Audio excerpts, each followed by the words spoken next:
ఏదో డౌట్ వస్తుంది. దాని అయ్యాడు. Yes, sir. Yes. Recording started, sir. Yes. Some. Okay, right. So good evening friends, అందరికి కూడా మన ప్రభు అయిన యేసు క్రీస్తు నామములో శుభాలు, అభినందనలు తెలియజేస్తున్నాం. మరి చాలా కాలం తర్వాత ఈ విధంగా కొంచెం ఎర్లీగా స్టార్ట్ చేసుకోవాల్సినటువంటి అవసరత మనకి ఈరోజు ఏర్పడింది. ఎందువల్లంటే మన ప్రియులు బెనర్జీ గారు రాజమండ్రి డివిజన్ ఎంప్లాయీస్ లీడర్ అయిన ఆయన లేని లోటు మనకి స్పష్టంగా తెలుస్తోంది. ఇవాళ పెద్దవారు, మంచి నాయకులు, అటువంటి నాయకునికి మనము నివాళులు అర్పించవలసినటువంటి సమయం కాబట్టి కొద్దిగా ఎర్లీగా స్టార్ట్ చేసుకుంటున్నాం. చిన్న ప్రార్థనతో ఈ యొక్క సమావేశాన్ని మనము ప్రారంభిద్దాం. దీని తర్వాత కొంచెంసేపు మనం మాట్లాడుకున్న తర్వాత యథావిధిగా యాజ్ యూజువల్ టైంలో మనము join for the regular programme. ప్రార్థన చేసుకుందామండి. ప్రభువా, మా పరలోకపు తండ్రి, ఈ రోజు ఇచ్చినటువంటి యొక్క సమయాన్ని బట్టి చెల్లిస్తున్నా. నీ ప్రియ దాసుడు, మా నాయకుడు, మా అందరికి కూడా ప్రియుడు ప్రభువా బెనర్జీ గారిని ఈరోజు జ్ఞాపకం చేసుకుంటున్నాను.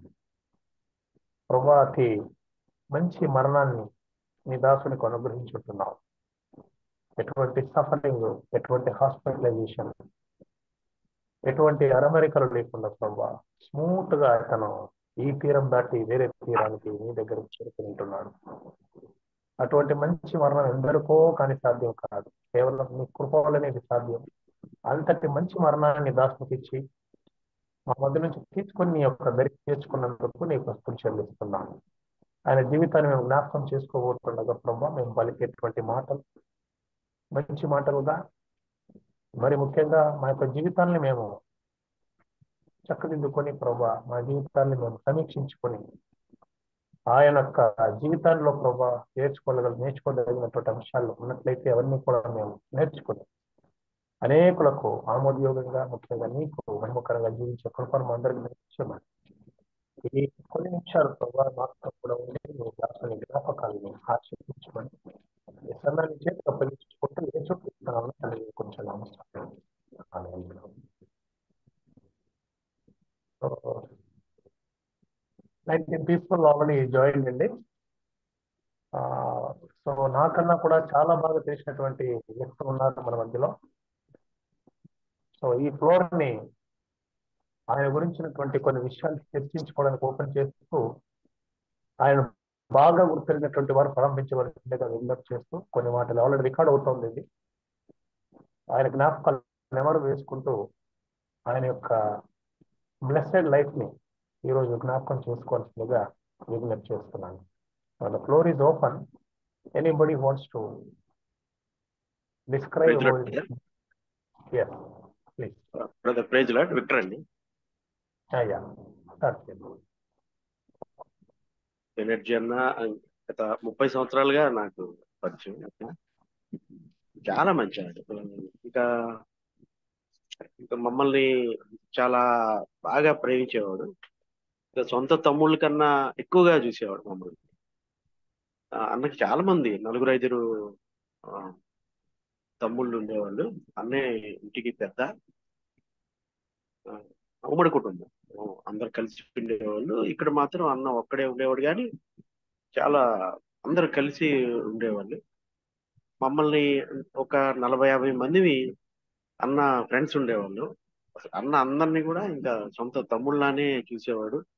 నేను 93లో భద్రాచలం ట్రాన్స్ఫర్ పెట్టినప్పుడు నాకు రాలేదు. ఒక 1 year అయిన తర్వాత అడిగాడు, ఏంటన్నా అందరికి ట్రాన్స్ఫర్ వచ్చింది, నాకు రావట్లేదంటే, అసలు నీ అప్లికేషన్ పెట్టలేదు తమ్ముడు, ఎందుకన్నా అంటే నువ్వు ఇక్కడే ఉండలే, మన దగ్గరే ఉండు అని మా నాన్నతో మాట్లాడి, తమ్ముడు ఇక్కడే ఉంటాడులేండి, ఇక్కడ మేము చూసుకుంటామని చెప్పి అక్కడే ఉంచాడు. అట్లాగే అక్కడ దాదాపుగా 25 ఏళ్ళు అన్న దగ్గరే ఉండిపోయాం. ప్రమోషన్స్ లో కానీ ఇంకోటి కానీ ఉన్న ఒకటే చెప్పాడు, తమ్ముడు ఇక్కడ ఉండు, నిన్ను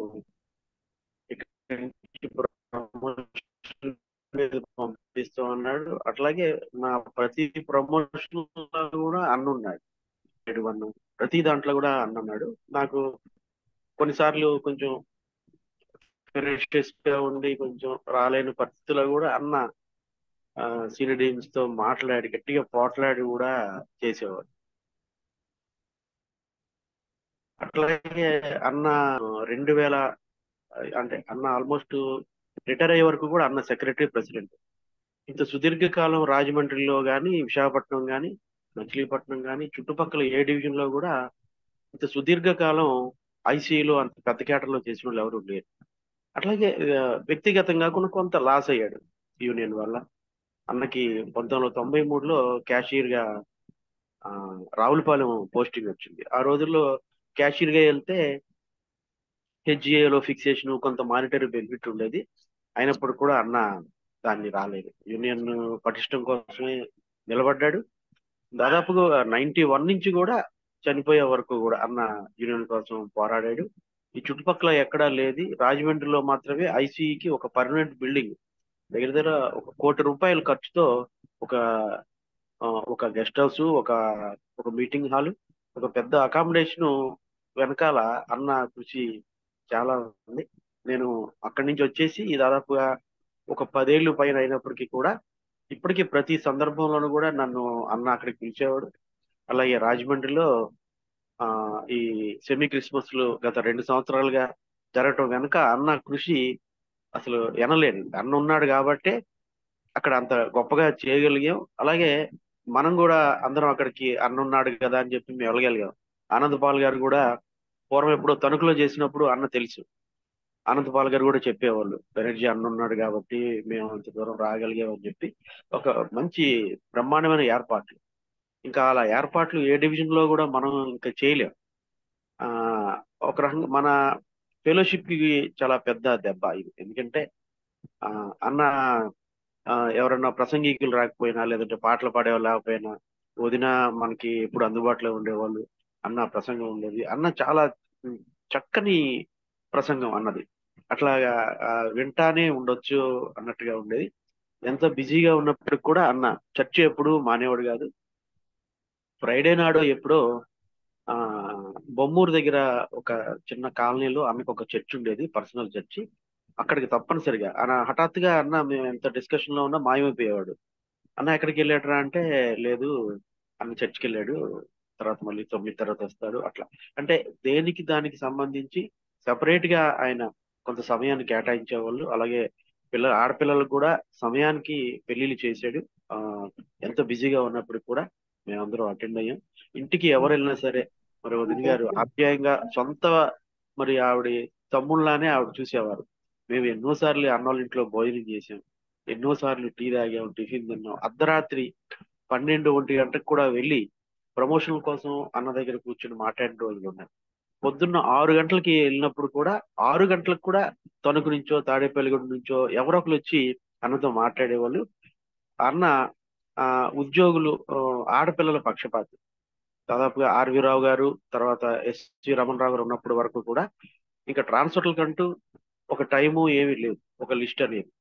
అన్న దగ్గరికి రాగానే అన్న వెంటనే వెళ్ళి ఎస్డిఎం దగ్గరికి వెళ్ళేవాడు. వెంటనే ట్రాన్స్ఫర్ ఆర్డర్ తీసుకురావటం, వెళ్ళిపోవటం. ఆ అట్లా వాళ్ళ వాళ్ళ తాలూకు అవసరాన్ని బట్టి ఇంకెవరు కూడా నేను లైన్ లో ఉన్నాను, నా రెండో ప్లేసు ఇట్లా ఎవరు అడగకుండా కూడా అన్న మేనేజ్ చేసేవాడు. అన్న చెప్తే ఎవరు కూడా దానికి అడ్డు చెప్పేవాళ్ళు కాదు. అట్లా ఆ అందరికీ కూడా ఒక మంచి ఆడపిల్లల్ని విపరీతంగా అన్న గౌరవించేవాడు. పరోక్షంలో కానీ ప్రత్యక్షంలో కానీ అన్న ఒక అమ్మాయి గురించి కానీ మహిళా ఉద్యోగుల పట్ల కానీ ఒక చెడు మాట మాట్లాడినట్టు నేను గత 30 సంవత్సరాలుగా నేను ఎప్పుడు కూడా వినలే. చాలా చోట్ల చూస్తూ ఉంటాం, ముందు బాగున్నా వెనకాల కొంచెం వేరేలా మాట్లాడే ఉంటది కానీ అన్న అసలు వెనక గాని ముందు గాని ఎప్పుడు కూడా ఆడపిల్లల గురించి కానీ లేకపోతే మగవాళ్ళ గురించి కూడా కానీ ముందు ఎలా మాట్లాడతాడో వెనకాల కూడా అట్లాగే మాట్లాడేవాడు తప్ప వెనకాల ఇంకో మాట మాట్లాడటం అనక అసలు రెండో మాట అనేది బెనర్జీ అన్న దగ్గర అసలు లేదు. ఆ అన్న అన్న అంటే నేను సొంత అన్నగానే అనుకునేవాడు. నాకు అన్న లేడు, చాలా ఆప్యాయంగా ఉండేవాడు. మా ఇంట్లో అందరికీ తెలుసు బెనర్జీ అన్న. మా భద్రాచలంలో ఉన్న మా పేరెంట్స్ కానీ మా అత్తగారి వాళ్ళకి కానీ అందరికీ కూడా బెనర్జీ అన్న అంటే ప్రత్యేక అభిమానం. మరి అన్న హఠాత్ మరణం అనేది నిజంగా అసలు చాలా షాక్. నేను ఆఫీస్ లో కూర్చుని ఉంటే మన రాంబాబు ఫోన్ చేశాడు. అన్న ఇట్లా అంటే నేను వేరే వేరే అది నువ్వు పేరు తప్పినవేమో తమ్ముడు, వేరే పేరు అంటే లేదన్నా ఇట్లా అంటే తర్వాత మ్యాచ్ చూసి ఫోన్ చేస్తే చెప్పాడు. ఏదైనా ఇందాక బ్రదర్ ఇజ్రాయెల్ గారు చెప్పినట్టుగా ఒక మంచి మరణం అన్న అనుభవించాడు. తప్పకుండా అంటే యెహోవా భక్తుల మరణం ఆయనకి ఎంతో ఇష్టం అని చెప్పినట్లుగా అన్న చివరి వరకు కూడా మంచి పోరాటం చేశాడు, మంచి వాక్యాన్ని అందించాడు. అలాగే ఏ డివిజన్ లో కూడా లేనట్టుగా మరి గాస్పెల్ అవుట్ రీచ్ అనేది మరి రాజమండ్రి డివిజన్ లో స్టార్ట్ చేయడం వెనకాల వీళ్ళందరికీ కూడా మాథ్యూస్ గాని, కిషోర్ గాని, వెంకటేశ్వరరావు వీళ్ళందరూ కూడా అన్నున్నారన్న ఒక ధైర్యంతోనే ముందుకెళ్లారు అనుకుంటున్నాను. మరి అన్న లేకపోయినా సరే అది అన్న ఆశయం కాబట్టి తీసుకెళ్లే ప్రయత్నం చేస్తారని చెప్పి తెలియజేసుకుంటూ, మరి అన్న గురించి చాలా విషయాలు నాకు చెప్పాలని ఉంది. దాదాపు 30 ఏళ్ళ అనుబంధం. ఆ కానీ ఇంకా మిత్రులు మాట్లాడే వాళ్ళు ఉంటారు కాబట్టి వాళ్ళ కోసం నేను ఇంతటితో నా మాటలు ముగిస్తున్నాను. ఎనర్జీ అన్న తాలూకు ఆత్మకి శాంతి కలగాలని, భగవంతుడు వారి కుటుంబానికి స్వాంతం ఇవ్వాలని చెప్పి మనస్ఫూర్తిగా కోరుకుంటూ ఈ మంచి అవకాశానికి ధన్యవాదాలు. ప్రైజ్ థ్యాంక్ యూ విక్టర్ గారు. థ్యాంక్ యూ వెరీ మచ్ అండి. ప్రైజ్ ద లార్డ్ అండి. ప్రైజ్ లార్డ్ అందరికీ డాక్టర్. వందనాలండి. బెనర్జీ గారి మరణం రాజమండ్రి డివిజన్ కి, మన ప్రేయర్ ఫెలోషిప్ కి చాలా తీరని లోటు. అసలు ఆయన వార్త అనేది మాకు మార్నింగ్ ఆఫీస్కి వెళ్తుంటే హాస్పిటల్లో జాయిన్ అయ్యారు అని. ఆయన హాస్పిటల్లో జాయిన్ అవడం అనేది, ఆయన హాస్పిటల్కి వెళ్ళడం అని చెప్పేసి చాలా ఆశ్చర్యపోయాం.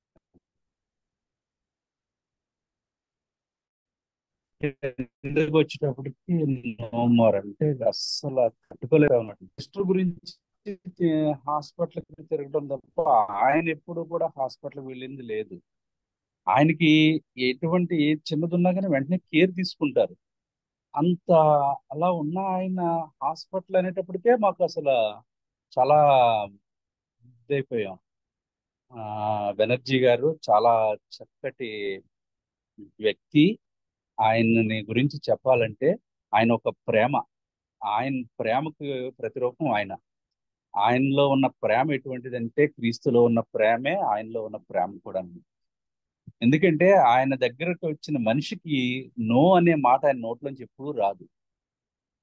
ఆయన పేరెంట్స్ లేకపోతే వాళ్ళ సిస్టర్ని చాలా ప్రేమగా చూసుకుంటారు.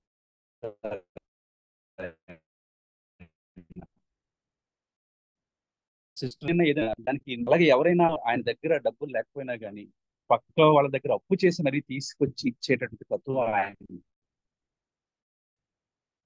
అంటే ఎదుటి మనిషి బాధను ఆయన ఎప్పుడు చూడలేరు అసలు. అంతటి మహోన్నత వ్యక్తి నిజంగా మా మధ్యలో లేకపోవడం, అసలు మేము లేరన్న మాటే మాకు తెలియట్లేదు.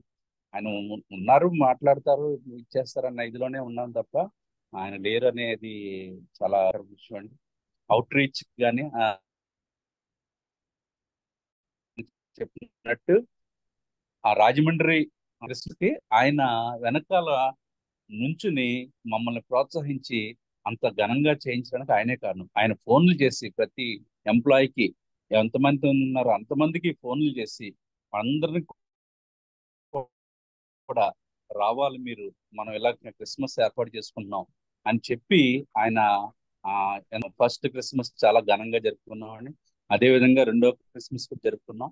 ఫస్ట్ క్రిస్మస్ జరుపుకున్నప్పుడు ఒక ఆలోచన అవుట్ రీచ్ కంటే ఆయన చాలా అసలు నేను రిటైర్ అయిన తర్వాత నాకు ఇది చాలా మంచి అవకాశం, నాకు ఇది అవుట్ రీచ్ వెళ్ళడం ఉన్నదని సిస్టర్ ఇద్దరు కూడా, సిస్టర్కి అసలు కాల్ బాగుండదండి అసలు మామూలుగా. అటువంటిది ఆ కొండ కోనల లోపలికి ఎవరు కూడా వెళ్ళనటువంటి ప్రదేశాలకు మేము వెళ్ళాం. వాటిలో కూడా ఆవిడ నేను వస్తాననేది, అంటే ఆ తృష్ణ అనేది, ఎంత తృష్ణ అనేది ఉన్నదో మనం ఇచ్చేస్తుంది. వాళ్ళిద్దరూ కూడా చాలా అన్యోన్యమైనటువంటిది. సిస్టర్ ఎప్పుడు పక్కనే ఉంటారు. ఆయన కూడా ఆవిడకి ఇదిగానే ఉండి చేసుకుంటూ ఉంటారు. అటువంటిది ఇట్లా ఆయన మన మధ్యలోంచి లేకపోవడం అనేది అసలు మేము జీర్ణించుకోలేకపోతున్నాం. ఆ యొక్క అవుట్ రీచ్ ని ఎలా నడపాలన్నది కూడా మరి మాకు దేవుడే సహాయం చేయాలి. ఎందుకంటే ఆయన లేకుండా వెళ్ళటం అనేది చాలా అసలు ఎందుకంటే ఆయన మనం ఎప్పుడు ఎలాగా చెప్పాలి అనేది ప్రతి వ్యక్తికి విత్తనం వేయటం అంటే ఏంటని వాళ్ళకి ఎంత చక్కగా విశదీకరించి ఇలాగా వాక్యాన్ని ఎలాగ చెప్పాలి అని కూడా చాలా చక్కగా చెప్పేవారు. వాళ్ళు కూడా ఆ చిన్న కథలతో చెప్తే వాళ్ళకి తెలియని వాళ్ళు కూడా వాళ్ళు ఆ క్రీస్తు గురించి తెలుసుకుంటానికి ఆయన ద్వారా చాలా అవకాశాలు కలిగాయి. ఆ విధంగానే మేము వెళ్ళిన ప్రదేశాలు కూడా దేవుని కృప వలన అక్కడ బైబిల్ స్టడీస్ స్టార్ట్ అయ్యాయని చెప్పేసి వాళ్ళు చెప్పినప్పుడు మొన్న మేము చాలా సంతోషపడ్డాం. ఆ రోజు లాస్ట్ మేము 10th వెళ్ళాం, జిన్నెలగూడెం అని. వెళ్ళినప్పుడు ఏలియా గారని విశ్వవాణి ఆ కోఆర్డినేటర్ ఆయన చెప్పినప్పుడు చాలా సంతోషం వేసింది, చాలా సంతోషపడ్డామండి. ఇప్పుడు దీనిని పరిచర్య కోసం కూడా ప్రార్థన చేయమని మనవి చేస్తున్నాం. అదేవిధంగా ఆ యొక్క కుటుంబం యొక్క ఆదరణ కొరకు కూడా మీరందరూ ప్రార్థన చేయాలని చెప్పేసి విజ్ఞాపన చేసుకుంటున్నాను. ఈ యొక్క కొద్ది మాటలు ఆ ఆయన యొక్క ఆత్మకు శాంతి కలగాలని కూడా నేను విజ్ఞాపన చేసుకుంటూ ముగిస్తున్నాను. Thank you. Thank you Matthews గారు. Praise Lord brother. రైతులండి. నేను 2 విషయాలు మాట్లాడతా. తమ్ముడు విక్టర్ తమ్ముడు, తర్వాత మీరు మ్యాథ్యూస్ ఎలా అంటే మరి అన్ని కూడా కరెక్ట్గా చెప్పారు. మీరు రియల్లీ గ్రేట్ మ్యాన్. మన బెనర్జీ అన్న రియల్లీ గ్రేట్ మ్యాన్. తను నాకు కూడా ఒక 30 years నుంచి తెలుసండి బెనర్జీ గారు. మేము కూడా మార్నింగ్ ఎలా అంటే 6 o'clock అలా ప్రమోషన్స్ టైంలో ఎవరినైనా క్యాండిడేట్స్ తీసుకుని బెనర్జీ అన్న ఇంటికి వెళ్ళేవాళ్ళం. రాత్రి ఎక్కువ టైము తను మెలకుగా ఉండడం వల్ల లేచేవాడు కాదు. మేము వెళ్ళగానే కబుర్ చేయగానే అలానే నిద్రమోహంతో వచ్చేవాడు అనమాట. 5:45, 6 కల్లా ఉండేవాళ్ళం. మాతో మాట్లాడుతూ ఉండగా వాళ్ళ మిస్సెస్ కాఫీనో టీనో ఇచ్చేవారు, తాగేవాళ్ళం. కొంతసేపు మాట్లాడి మళ్ళీ వచ్చేవాళ్ళం అనమాట. అంటే ఆఫ్టర్ 6 అయితే కనుక చాలా మంది వస్తారు, ఇంకా దొరకనమాట ఆయన. సో తను ఎంత డెడికేటెడ్గా ఉన్నాడు అనేది ఆఫీస్ పరంగా, యూనియన్ లీడర్ పరంగా అనేది విక్టర్ చెప్పాడు, తమ్ముడు చెప్పాడు. నేనైతే కనుక తన గురించి ఈ చర్చిలో ప్రీచింగ్కి వెళ్తాడనే విషయం నాకు చాలా కాలం క్రితం తెలిసిందనమాట. నేను అప్పుడు కొంచెం అనుకున్నాను, ఏంటి చర్చిలో ప్రీచింగ్కి వెళ్తాడు, ఎలా ఎలా మేనేజ్ చేస్తున్నాడు అబ్బాయి ఎన్ని అనుకున్నాను. అయితే తన టాలెంట్ చూస్తే అనిపించింది అనమాట. అంటే because of preaching in the church తను ఎట్లా అంటే బాగా బ్యాలెన్స్డ్గా ఉండేవాడు. తను ఎవరిని ఎలా అంటే ఎవరికి నో అని చెప్పేవాడు కాదు. ఎవరు ఎట్లా అంటే తనతో మాట్లాడిన వాళ్ళు ఎవరు కూడా డిసప్పాయింట్ అయ్యి డిస్సాటిస్ఫాక్షన్తో వెళ్ళేవారు కాదనమాట. ప్రతి వాళ్ళు కూడా ఎలా అంటే ప్రతి విషయంలో కూడా కాంప్రమైజ్ చేసేవాడు అనమాట. అంత గ్రేట్ మ్యాన్ అనమాట. అయితే తర్వాత మరి ఇంకా నెక్స్ట్ ఎట్లా అంటే ఇంకా తను రిటైర్ అయిన తర్వాత ఒక గాస్పెల్ అవుట్రీచ్ పెట్టారు. ఫస్ట్ గాస్పెల్ అవుట్రీచ్కి నేను కూడా వెళ్ళడం జరిగింది. నేను తర్వాత కిషోరు, మ్యాథ్యూస్, బెనర్జీ అన్న, ఇంకా కొంతమంది గాస్పెల్ బస్ కొంతమంది వెళ్ళడం జరిగింది అనమాట. చాలా దూరంగా ఎండ్ పాయింట్ అనమాట. అది west Godavari district end point erring అని ఒక ప్లేస్కి వెళ్ళాం అనమాట. రియల్లీ తను చాలా బాగా కోఆర్డినేట్ చేశాడు. అంటే కోఆర్డినేట్ చేసినట్టు మనకు తెలియదు కానీ బట్ బిహైండ్ ద స్క్రీన్ ఉండేలాంటే బాగా కోఆపరేట్ చేసేవాడు అనమాట. నాకు అనిపించింది ఇంత బ్యాలెన్స్డ్ మైండ్ ఎలా వచ్చిందబ్బా అందుకని అనిపించేది నాకు అనమాట. అంటే అక్కడ కొంచెం ఇబ్బంది కలిగే పరిస్థితి కానీ అది, బట్ తను ఉండటం వల్ల ఎలాంటి ఇబ్బంది లేకుండా చక్కగా గాస్పెల్ అవుట్రీచ్ అయింది అనమాట. తర్వాత ఇంకా మిగతా టైంలో నేను స్పెండ్ చేయలేకపోయాను కానీ రియల్లీ అన్న అయితే కనుక చాలా గ్రేట్, అది గ్రేట్ అని చెప్పుకోవాలి. అయితే ఈ జరిగిన తర్వాత నేనైతే ఆ రోజు చాలా బాధపడ్డాను. ఫస్ట్ ఎట్లా అంటే నమ్మలేకపోయాను. నేను 2-3 కాల్ చేసి కన్ఫర్మ్ చేసుకున్నాను అనమాట. ఇలా అయింది, నిజమైంది, న్యూస్ నిజమే అంటే కనుక చాలా బాధేసింది. ఒక రకంగా కొంచెం కొద్దిగా దుఃఖం కూడా కలిగింది. ఎందుకంటే తను విశ్వాసి కదా. విశ్వాసి మరి ఎంతో ఎంతో సర్వీస్ ఇవ్వాలి విశ్వాసులకి. అవిశ్వాసులను ఎట్లా అంటే మరి విశ్వాసులుగా మార్చాలి. అలాంటి టాలెంట్ ఉన్న విశ్వాసి ఏంటి ఇలా అయింది అబ్బాయి ఏంటి అనుకున్నాను అనమాట. అయితే నాకు తర్వాత కొంచెం సంభాలించుకుని అయితే దేవుని ఏర్పాటు ఏంటది ఇది, ఎందుకంటే ఇంకా మీరు చెప్పినట్టు సడన్ గా without any difficulty, without any pressure, ఎవరికి ఏమీ ఇబ్బంది లేకుండా సడన్ గా అంటే ప్రభునందు నిద్రించడం అంటే కనుక అది అందరికి రాదు. అది మా అన్నకు అలా వచ్చిందంటే కనుక అది ప్రభుని ఏర్పాటు అయి ఉంటుంది అనమాట. అది కాబట్టి నాకు ఈ సందర్భంగా ఒక వాక్యం ఏదో గుర్తొచ్చింది అనమాట. అది మొదటి తెస్సలోనిక 4వ అధ్యాయంలో, తెస్సలోనికలు 4వ అధ్యాయంలో ఒక చక్కటి మాట ఉంటది. నిద్రించిన వారి గురించి ఒక చక్కటి మాట ఉండదు అనమాట. అంటే మనమైతే కనుక నిద్రించిన వారి గురించి దుఃఖపడుతూ ఉంటాం మనం. కానీ మరి పౌలు భక్తుడు చెప్పింది ఏంటంటే కనుక మీరు ఎలాంటి నిరీక్షణ కలిగి ఉండాలి, దుఃఖపడకూడదని చక్కగా ఆయన మనల్ని కన్సోల్ చేస్తారు. 4వ అధ్యాయము మొదటి తెస్సలోనికలు 4వ అధ్యాయం 13వ వచనం ఉంటుంది అనమాట. అంటే నిరీక్షణ లేకుండా మీరు ఉన్నారా? ఎందుకు నిరీక్షణ లేకుండా మీరు ఉన్నారు? దుఃఖపడొద్దు. డెఫినెట్గా ఎలా అంటే one day will meet them అని చక్కగా నేను చెప్తారనమాట. చెప్పేలా అంటే కనుక మరి 17వ వచనంలోకి వచ్చినప్పుడు ఎలా అంటే చక్కటి మాట ఉండదు అనమాట. ఆ మీదట సజీవులమై నిల్చున్న మనము వారితో కూడా ఏకముగా ప్రభువుని ఎదుర్కొంటకు ఆకాశ మండలమునకు మేఘముల మీద కొనిపోబడతాము. అంటే ఆ టైంలో ఎలా అంటే తను ఎలాగా విశ్వాసకు ఉన్నాడో, ఇఫ్ ఆర్ విశ్వాస అయితే కనుక, మనం బిలీవర్స్ అయితే కనుక తప్పకుండా మేఘాల మీద ఏదైతే మీటింగ్ జరుగుతుందో ఎస్ఐ తోటి, ఆ మీటింగ్ లో తప్పకుండా మన ఆత్మ ఎలా అంటే బెనర్జీ గారి ఆత్మతో ఎలా అంటే తప్పకుండా చూస్తాం అనమాట. అలాంటి విశ్వాసాన్ని కలిగి ఉండాలన్నమాట. మరి విశ్వాసి అయినటువంటి కుటుంబం కాబట్టి బెనర్జీ గారిది కూడాను బహుశా వాళ్ళు కూడా ఎట్లా అంటే సిస్టర్ గారు కూడా అలాంటి విశ్వాసంతో కలిగి ఉంటారు. దుఃఖపడకుండా నిరీక్షణ కలిగి ఆ టైంలో మరి ప్రభు వచ్చిన టైంలో ఎలా అంటే ఆత్మను చూస్తామనేటువంటి మరి సంతోషాన్ని కలిగి ఉండాలి, నిరీక్షణ కలిగి ఉండాలి అన్నమాట. మనం విశ్వాసులుగా అలాంటి మనసు మనకు ఉండాలి.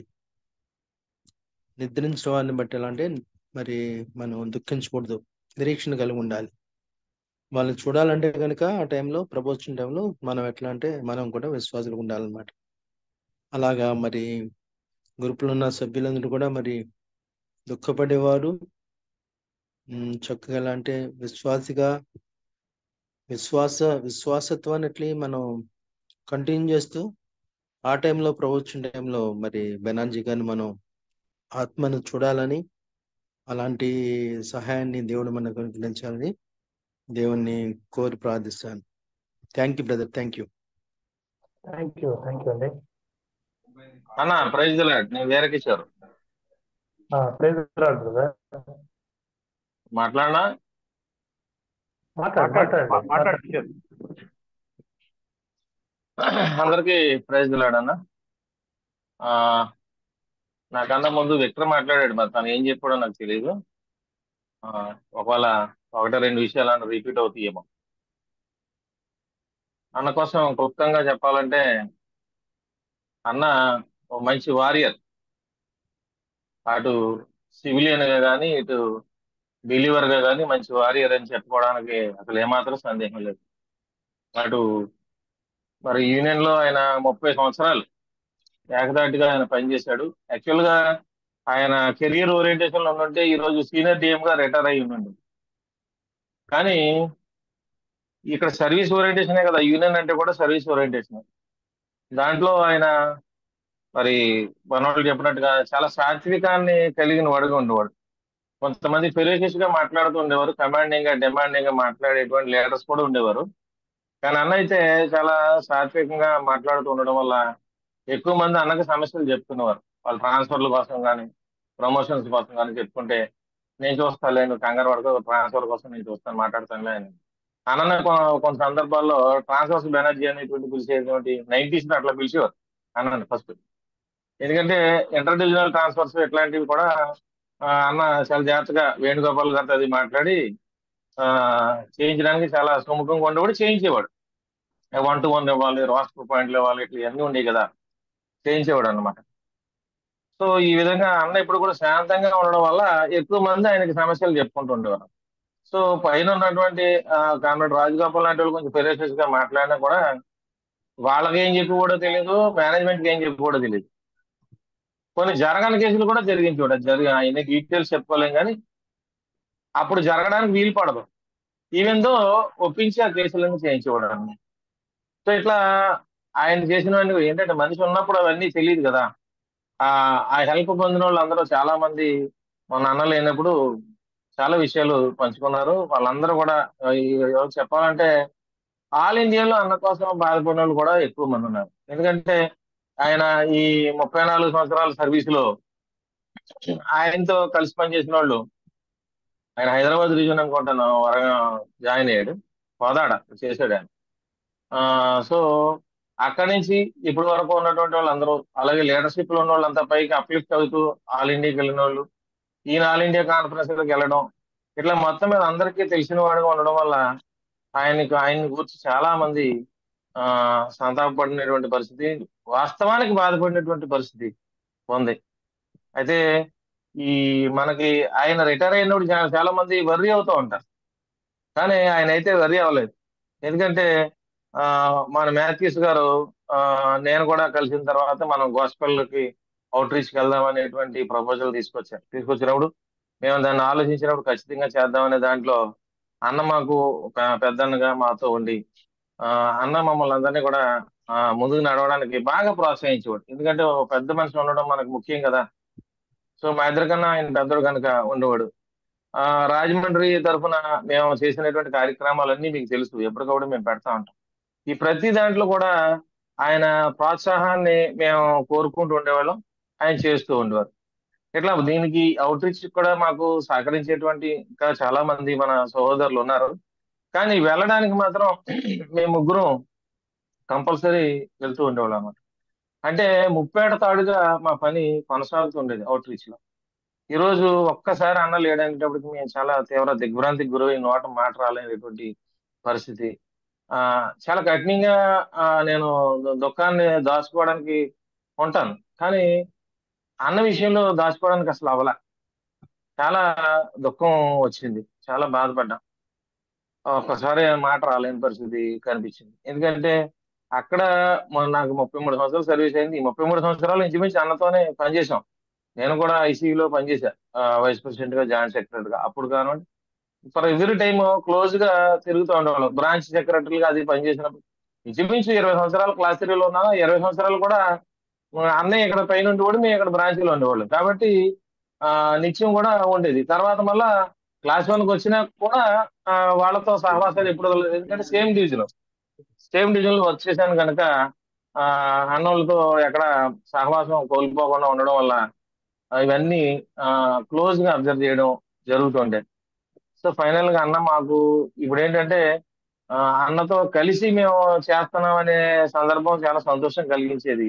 ఈ రోజు రేపు అన్న లేకుండా మేము నెక్స్ట్ మళ్ళీ వెళ్ళాలనేటప్పుడు ఒకవేళ ఆ వెహికల్ ఎక్కినా కూడా ఆయన దరిదాపు నా పక్క సీట్ లోనే కూర్చునేవారు.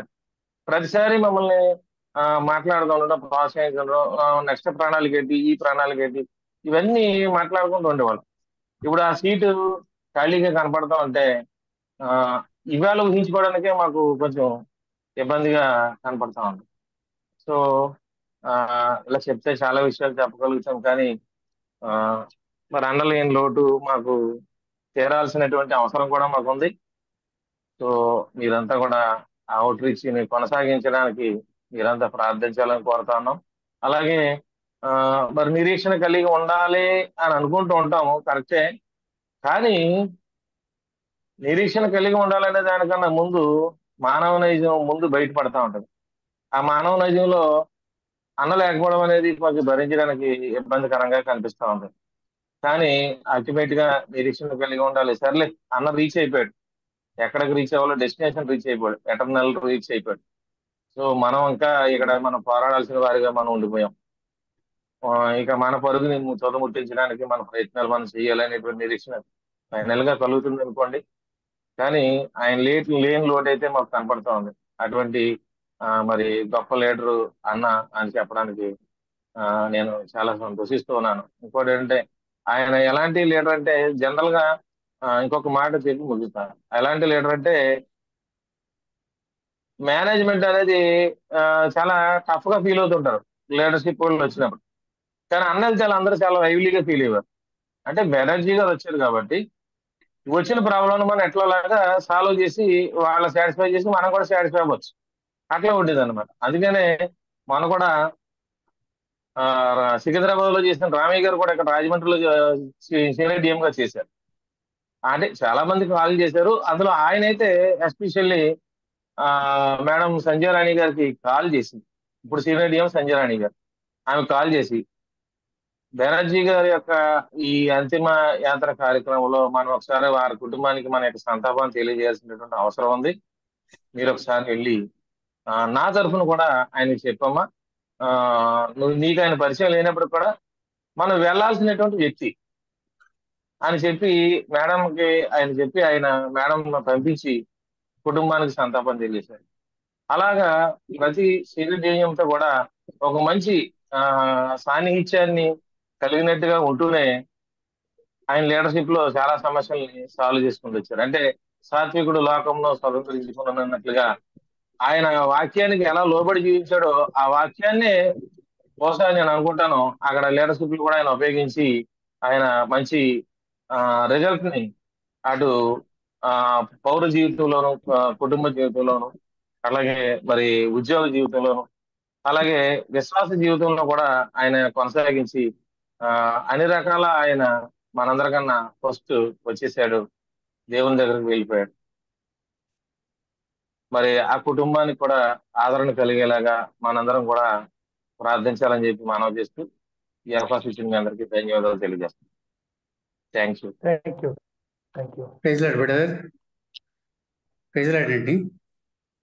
Praise Lord. హలో సార్, నా పేరు పరదేశి. బెనర్జీ గారితో నాకు గత 32 ఏళ్ళగా మరి స్నేహం ఉంది. మేమిద్దరం కలిసి పనిచేసామండి తణుకులో. మరి చాలా క్లోజ్గా ఉండేవాళ్ళం. ముఖ్యంగా ఏంటంటే ఆ రాజమండ్రి డివిజన్లో నేను 12 ఏళ్ల పైన సర్వీస్ చేశాను అక్కడే.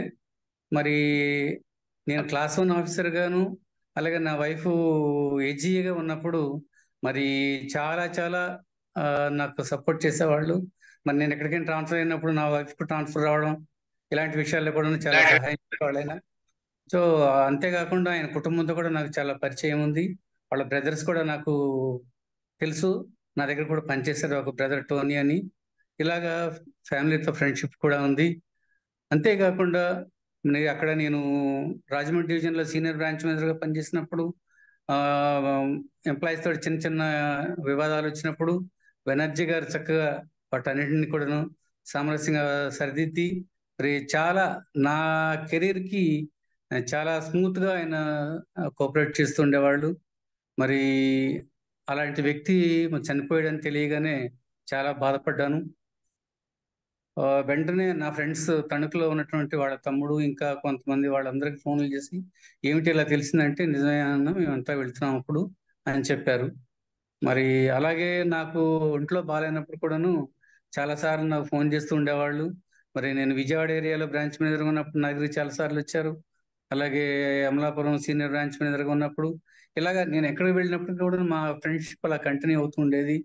అలాంటి ఫ్రెండ్ లేకపోవడం అనేది నాకు చాలా దిగ్భ్రాంతి కలిగించింది. మరి ఆయన ఆత్మశాంతి కలగాలని, అంతేకాకుండా ఆ కుటుంబానికి ఆదరణ కూడా దేవుడు కలిగించాలని మనస్ఫూర్తిగా కోరుకుంటున్నాను. Thank you friends.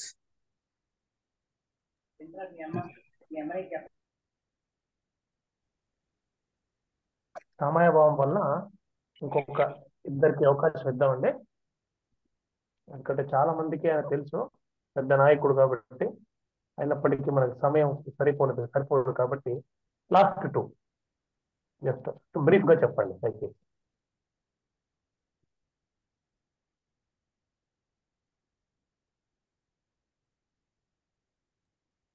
ఇప్పుడు వరప్రసాద్ ఒకసారి పిలవండి. Sir praise lord sir. Sir మన బెనర్జీ బ్రదరు సో అందరికీ పరిచయాలు. మన ఫెలోషిప్ లో కూడా అన్ని కార్యక్రమాల్లో ముందుంటూ మనల్ని అందరినీ కూడా ముందుకు నడిపించడం జరిగింది. చాలా సందర్భాల్లో మనకు మెసేజ్ ఇచ్చడం జరిగింది. మంచి నాయకుడు, అలాగే మంచి బిలీవర్. మరి అందరికి మార్గదర్శకంగా ఉంటూ ముందుకు అందరినీ కూడా నడిపించడం జరిగింది. ఆయన లేని లోటు మాత్రం మన ఫెలోషిప్ కి మాత్రం అది తీరని లోటు అయినప్పటికీ కూడా మరి దేవుడు తన చిత్త ప్రకారం మరి తనని మరి ఆయన దగ్గరికి మరి చేర్చుకొని ఉన్నారు కాబట్టి మనం ఆ విషయాన్ని అందరూ కూడా నమ్మి మరి ఆయన ఉద్దేశాలను మనం ముందుకు తీసుకెళ్లాలని, అలాగే ఆ కుటుంబానికి దేవుడు తోడుగా ఉండి మరి కుటుంబానికి శాంతి సమాధానం కలగచేయాలని, మరి ముఖ్యంగా మరి ఆయన మరి ముందుండి లీడ్ చేసిన విధానం కానీ, ఆర్గనైజేషనల్ పరంగా ఆయన చేసిన సేవలు కానీ, అందరికీ ఆయన ఉపయోగపడిన విధానం మరి ఇది దేవునికి మహిమకరంగా మరి ఆయన ముందుకు వెళ్ళే ఉన్నాడని చెప్పి నమ్ముతూ మన కుటుంబానికి ఆ దేవాది దేవుడు మరి తోడుగా ఉండి వాళ్ళకి ఓదార్పును అనుగ్రహించాలని ప్రార్థిస్తూ సెలవు తీసుకుంటున్నాం సార్. Thank you. స్వరాజ్యలోకి అక్క ఉన్నట్టున్నారు. అక్క అమ్మా ఒక 2 మాటలు. ఓకే. ప్రైజ్ ది లార్డ్ అందరికి. బెనర్జీ అన్న కోసం మనం ఎంత చెప్పుకున్నా అది తరగనిదే. మేము దగ్గరుండి చూసినప్పుడు తను అన్ని విషయాల్లో ఏ విషయాల్లో కూడా లోపం లేను అనిగా కనిపిస్తూ ఉంటారు. మరి ఎంప్లాయీస్ చేయవలసిన మేలు ఎంప్లాయీస్ చేసేవాడన్నా. అలాగే అసలు తను ఎంత మంచి మనసు అంటే ప్రేమను ఆయనలో చక్కగా చూడొచ్చు మనం. దేవునిలో నిజంగా ఎంత ఎంత నమ్మకమైన వ్యక్తో. నిజంగా చిన్నపిల్లలాగా నేను ఆయన దగ్గరికి వెళ్ళి చూసినప్పుడు ప్రభువా నువ్వు లాజర్ని లేపావు కదా అని నాకు అలా గుర్తొచ్చి ప్రార్థన చేశాను అన్నమాట. చాలా బాధేసింది అలాగ చూస్తే. ఆయన అక్కడ పడుకున్నప్పుడు కూడా ఇన్షర్ట్ చేసుకొని చక్కగా అసలు మామూలు మనిషిలాగా ఉన్నప్పుడు అసలు తట్టుకోలేకపోయాను అనమాట. నేను ఆ రాత్రంతా నిద్ర పట్టలేదు, అన్నే కల్లో ఉన్నారనమాట. ఆ సిస్టర్ ఒకరికొకరికి మించిన వాళ్ళు అనమాట ప్రేమ చూపించడంలో. ఆ ఒక సిస్టర్ కూడా ఎంత ప్రేమ ఒకరికొకరు, అసలు ఎంత ప్రేమ వాళ్ళు అదే ప్రేమను ఇతరులకు చూపిస్తారు. అన్న చేసిన మేలు ప్రతి ఒక్కరు చెప్పారు. యూనియన్ పరంగా అతనిలో ఎప్పుడు కోపం కనబడదు. ఆయన ప్రెసిడెంట్గా ఉన్నప్పుడు, చిన్న లీడర్గా ఉన్నప్పుడు కూడా, పెద్ద పెద్ద రాజగోపాల్ గారు ఉన్నప్పుడు కూడా వాళ్ళు డీల్ చేయని ఎన్నో ప్రాబ్లమ్స్ బ్రాంచెస్ లో మేము చూసాం అనమాట. నేను హెజ్జీగా రావులపాలెంలో 94లో ఉన్నప్పుడు మమ్మల్ని అందరినీ లోపల పెట్టి తాళం వేసారు ఏజెంట్లు. అది ఎలా ఏం చేశారో మాకు అర్థం కాలేదు. అన్నొచ్చి చాలా సింపుల్ గా అనమాట విత్ ఇన్ 10-5 minutes లో డీల్ చేస్తారు. అలా చెప్పుకోవాలంటే చాలా సంగతులు ఉన్నాయి. అన్న మరి మనల్ని విడిచి వెళ్ళటం అనేది ఫిజికల్ గా బాధగా అనిపించినప్పటికీ ఇక్కడ పరిచర్య కంటే దేవుడు తన దగ్గర ఉంచుకోవటం ఇష్టం అనుకున్నారేమో. మనం దేవుణ్ణి అయితే ప్రశ్నించలేము. మనము కుటుంబాన్ని కూడా మనము కొంతవరకే కానీ ఆదరించేవాడు దేవుడే. ఆ కుటుంబాన్ని ఆదరం కొరకు, బిడ్డల కొరకు, సిస్టర్ యొక్క ఆరోగ్యం కొరకు మనం అందరం నిజంగా ప్రతిరోజు మన వ్యక్తిగత ప్రార్థనలో మనం జ్ఞాపకం చేసుకోవాల్సిన అవసరత ఎంతైనా ఉందన్నమాట. అసలు ఎడారిలో వదిలి వెళ్ళినట్టుగా అయిపోయింది ఆ ఫ్యామిలీ. మగవాళ్ళు లేకపోతే ఫ్యామిలీ ఎలా ఉంటది అనేది ప్రాక్టికల్ గా నాకు బాగా తెలుసు. కాబట్టి మనం అందరం కూడా తప్పనిసరిగా ఆ కుటుంబం కొరకు ప్రార్థన చేద్దాము. ధైర్యంగా ఉండేలాగా మనం అందరం కూడా ప్రార్థన చేయాలని ప్రతి ఒక్కరిని కోరుతా ఉన్నాను. ఈ అవకాశం ఇచ్చినందుకు మీకు అందరికీ వందనాలు. Thank you sister, thank you అండి. బ్రదర్ మనం రెగ్యులర్ కార్యక్రమాలకు వెళ్ళిపోదాం ఎందుకంటే ఇంకా టైం అవుతుంది. సో నేను కూడా 2 మాటలు చెప్పిన తర్వాత బ్రదర్ ఆనందపాల్ గారు ఉన్నారు మన మధ్యలో. అతను కుటుంబం కోసము బెనర్జీ గారి సేవ నిమిత్తము ఆయన ఆత్మకు శాంతి కలిగేలాగున్న, మన ఫెలోషిప్ బలపడేలాగున్న, ముఖ్యంగా రాజమండ్రి వాళ్ళకి మరి ఆయన లేని లోటు చాలా బాధాకరం. వాళ్ళ ధైర్యాన్ని పుంజుకొని సేవను కొనసాగించేలాగున్న ఆనందపాల్ బ్రదర్ గారు ప్రార్థన చేస్తారు. 2 మాటలు నేను కూడా చెప్తాను. నేను గమనించినంతలో బెనర్జీ గారు చాలా ఏమంటారు దాన్ని మండే స్వభావం కలిగినటువంటి వ్యక్తి. సాధారణమైనటువంటి వ్యక్తి కాదు ఆయన. మండుచున్న పొద లాంటి వాడు అనుకోవాలా. అంటే ఆ మంట ఎప్పటికి కూడా తగ్గిపోతుంది, ఆల్వేస్ బర్నింగ్. సో అటువంటి బర్నింగ్ క్వాలిటీ ఉంది కాబట్టి ఆయన ఎక్కడున్నా కూడా ఆ మండే క్వాలిటీని తీసుకొచ్చాడు తన యొక్క ఫీల్డ్ లోకి. Whether it is union, whether it is fellowship, or whether it is family, wherever he is a burning light for Christ. దీంట్లో ఏమాత్రం సందేహం లేదు. ఆ మంట క్వాలిటీ ఎట్లా ఉందంటే ఇతరులను కూడా మండించే క్వాలిటీ అది. అందువల్లే రాజమండ్రిలో అది అంత ఉవ్వెత్తన ఎగసిన కెరటంలా మారింది అది. మరి అందుకనే రాజమండ్రి మిత్రులు కూడా మరి బెనర్జీ గారు లేని లోటుని వాళ్ళు జీర్ణించుకోలేకపోతున్నారు. మనందరం కూడా ప్రార్థించవలసినటువంటి వారమై ఉంటున్నాం. రేపో మాపో ఎప్పుడో ప్రతి ఒక్కరికి డేట్ వస్తుంది. కాకపోతే బెనర్జీ గారి మరణం మాత్రం ఆశీర్వదించబడ్డ బ్లెస్డ్ డెత్ అనుకోవచ్చు. ఎందుకంటే there is no hospital, it's a shock, no doubt about it. But దానికోసం అని చెప్పి దేవుడు ఆయన మంచి మరణాన్ని దూరం చేయకుండా, కుటుంబానికి దిగ్భ్రాంతి కలిగిండొచ్చు కానీ అతనికి మంచి మరణం దొరికింది. ఆయన మంచి సేవ చేశాడు. యూనియన్ గా, ఫెలోషిప్ లో ప్రతి దగ్గర కూడా మంచి సేవ చేశాడు. కాబట్టి మంచి మరణంతో దేవుని యొక్క పాద సన్నిధానం చేరుకున్నాడు. ఇప్పటికి కూడా అసలు ఇప్పుడు కూడా మన మీటింగ్ లో ఉన్నాడేమో, సిస్టర్ పాడతారేమో అనిపిస్తుంది. అంటే అసలు మనం జీవించుకోలేకపోతున్నాం. Anyway, his blessed memories are guiding light for all of us. So అటువంటి వ్యక్తి మన మధ్యలో ఇన్ని సంవత్సరాలు మనతో కలిసి తిరగడం అనేది మన అదృష్టంగా మనం భావించాలి. కాబట్టి ఆయన జ్ఞాపకాలు నెరవేర్చుకుంటూ రాజమండ్రి డివిజన్ సహోదరులకి ప్రగాఢ సానుభూతిని తెలియజేస్తూ, ముఖ్యంగా సిస్టర్ ఎస్తేర్ గారికి, కుటుంబ సభ్యులందరికీ సానుభూతిని తెలియజేస్తూ, మరి ఆయన ఆశయాన్ని కొనసాగించట్లో మనం ప్రార్థనాపూర్వకంగా ముందడుగు వేయాలి, నిరసించుకోకూడదని మేమందరం మీతో కూడా ఉన్నాము. ఆ ఫ్యామిలీకి కూడా వీళ్ళంత త్వరలో మనం కూడా ఏదో ఒకటి మనం ఏర్పాటు చేయాలి, మాట్లాడుకుందాం. సో ఈ ఆలోచన కూడా మీరు జ్ఞాపకం పెట్టుకోండి. దయచేసి అందరం దయచేసి బెనర్జీ గారిని జ్ఞాపకం చేసుకోవాలి విజ్ఞప్తి చేస్తూ, ఈ సమయం ఇచ్చినందుకు మీ అందరి కృతజ్ఞత తెలియజేస్తూ ఈ సమయాన్ని ఆనంద్ పాల్ బ్రదర్ గారికి అప్పగిస్తున్నాను. థ్యాంక్ యూ అయ్య గారు. నేను 2 మాటలు చెప్పాలి కానీ సమయం లేదు కాబట్టి ప్రార్థన చేద్దాం. పర్లేదు, ఒక మాట చెప్పి ప్రార్థన చేయండి, పర్లేదు. అన్న, నాకు 1991 సంవత్సరం నుంచి అన్నతో నాకు ప్రభు బాంధవ్యం ఇచ్చాడు. అన్న ప్రేమ గురించి చాలా అందరూ చెప్పారు, నేను కూడా మాట చెప్పాలి. గత మాసం నా పెద్ద కుమారుడు, నా కోడలు రాజమండ్రి వెళ్ళినప్పుడు అన్న వారిని ప్రేమతో స్వీకరించి, అన్న గెస్ట్ హౌస్ లో వద్దు, మా ఇంట్లోనే ఉంచండి అని నన్ను చాలా బలవంతం చేశాడు.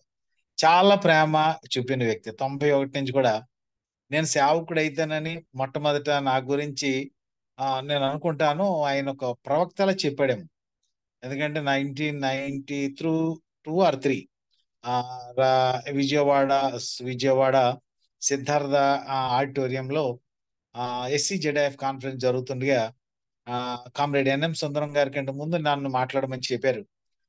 అది జోనల్ కాన్ఫరెన్స్ కాబట్టి డిఫరెంట్ స్టేట్స్ పీపుల్ ఉంటారు కాబట్టి ఇంగ్లీష్ లో ప్రజెంట్ చేస్తే బాగుంటుందని ఆ 10 నిమిషాల మెసేజ్ నేను కామ్రేడ్ వేణుగోపాల్ గారి సహాయంతో ఒక చిన్న షార్ట్ మెసేజ్ ప్రిపేర్ చేసుకున్నాను. నా సమయాన్ని వాళ్ళు 5 నిమిషాలకి రెడ్యూస్ చేశారు, ఎందుకంటే టైం వల్ల. అయితే నేను వెళ్లే ముందు అన్న నన్ను పిలిచి ఏం చెప్పారంటే, అన్న నువ్వు ఇంగ్లీష్ లో వద్దు, తెలుగులోనే మాట్లాడని చెప్పారు. నాకు అర్థం కాలేదు, ఎందుకన్నా మరి అందరూ ఇంగ్లీష్ లో మాట్లాడుతాను, నేను బాగకూడదు వెళ్ళలేదు. ఖచ్చితంగా you have to represent our Telugu people అని చెప్పి నన్ను బలవంతాన ప్రోత్సహించి నన్ను ఆ జోనల్ డయాస్ మీద తెలుగులో మాట్లాడించారన్న. అలా ఈ రీతిగా నన్ను ఎంకరేజ్ చేస్తే కిందకు వచ్చిన తర్వాత అందరు చెప్పులు కొట్టి ప్రోత్సహిస్తే అన్నది ఏంటంటే, అన్న నువ్వు మాట్లాడుతుంటే పాస్టర్లా మాట్లాడుతున్నావు, వాడి భవిష్యత్తులో పెద్ద పాస్టర్ అవుతామని నన్ను ఆశీర్వదించారు.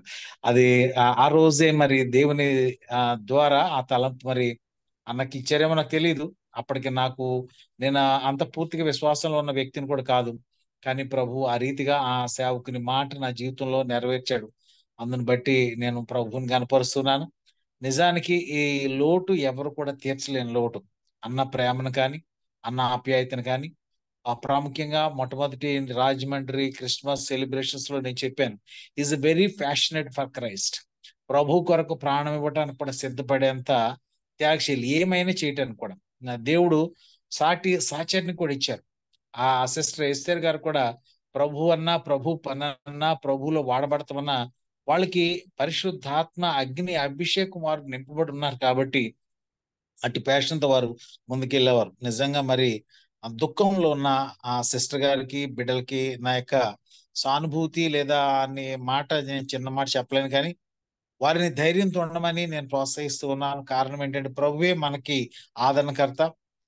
భర్త లేని వారికి ప్రభువే భర్తగా, తండ్రి లేని వారికి ప్రభువే తండ్రిగా ఉండి వారిని ఆదరించాలని నిత్యం ప్రార్థిస్తూ దుఃఖంలో ఉన్న కుటుంబాన్ని ఓదార్చడానికి వాక్యానుసారంగా మనందరం కూడా ప్రయత్నించాలని ఫెలోషిప్ లో ఉన్న సభ్యులందరినీ కూడా చేతులు జోడించి నమస్కరిస్తూ మనం ఆ కుటుంబం కొరకు అన్న లేని లోటును ఎవరూ తీర్చలేం, కానీ అన్న నడిపిన బాటలో మనం వెళుతూ రాజమండ్రి యొక్క ఎల్ఐసి ఎంప్లాయీస్ ప్రేయర్ ఫెలోషిప్ యొక్క కీర్తి ప్రతిష్టతను అనేక మందికి దీవెనకరంగాను ఆశీర్వాదకరంగాను అన్న చూపిన బాటలో నడుస్తూ ముందుకు తీసుకెళ్లాలని కోరుతూ ఆ కుటుంబాన్ని నిత్యము ప్రార్థిస్తాము, ఆ కుటుంబం కొరకు మేము ఉన్నాము అనేటటువంటి వాగ్దానాన్ని ఆదరణ తెలియచేస్తూ ఈ మాటలు ముగిస్తున్నాను. దయచేసి దుఃఖంలో ఉన్న ఆ కుటుంబం కొరకు మనందరం కూడా ప్రార్థించుదాం. తల వంచినట్లయితే ప్రార్థన చేద్దాం.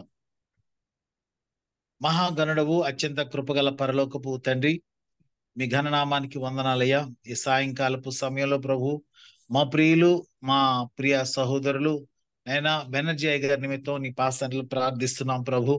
మరి ఎందుచేత మీరు ఈ రీతిగా నా అన్నను పిలిచారని మేము ప్రశ్నించలేము, కానీ ప్రభు అన్న నీ దగ్గరికి వచ్చారని సంతోషంతో నేను స్తుతిస్తూ ఉన్నా ప్రభువా. మరి అనేక సంవత్సరాలు యావత్తు ప్రజలకు మీరు చూపిన మార్గాన్ని నైనా అనేక మందికి అందించడానికి మీరు చేసిన సేవ నాయన యూనియన్ ద్వారా నాయన అట్టి ప్రేమ గల సేవ చేయడానికి సహాయం చేశారు నాయన. అందుకు నీకే స్తుతులు అర్పిస్తూ ప్రియ తండ్రి దుఃఖంలో ఉన్న కుటుంబాన్ని ఓదార్చండి ప్రభు.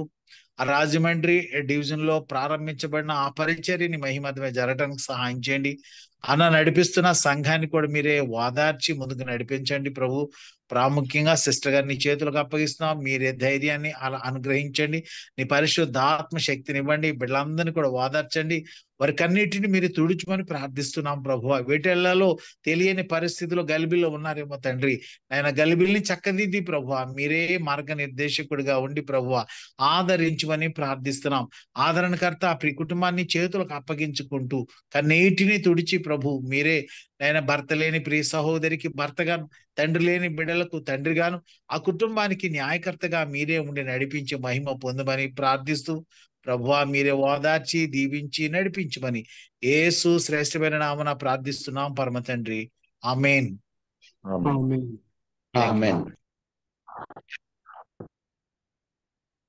Thank you brother, thank you very much అండి. So over to Ramesh. Good evening sir. Good evening to one and all. ఇప్పుడు మన ప్రతి వారం మన యథావిధిగా జరుపుతూ ఉంటున్న ఈ యొక్క ఎల్ఐసి ఎంప్లాయీస్ ప్రేయర్ ఫెలోషిప్ యొక్క జూమ్ మీటింగ్ కి మీకు అందరికీ స్వాగతం పలుకుతా ఉన్నామండి. ఇది ఈ సంవత్సరం 33వ కూడికను మనం కలిగి ఉంటున్నాము. ఈ యొక్క కూడికను ప్రార్థనతో ప్రారంభించుకుందాం. మన మధ్య నాగరాజు గారు ఉన్నారు. ఎస్ సార్, నాగరాజు గారు ప్రార్థనలో నడిపిస్తారు.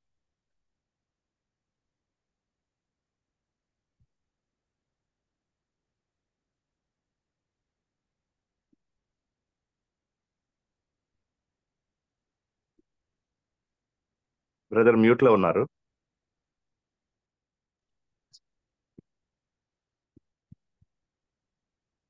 పరిశుద్ధుడైన తండ్రి, నీ పరిశుద్ధ పదలకు వందనాలు, స్తుతులు, స్తోత్రాలు చెల్లిస్తున్నాం నాయన.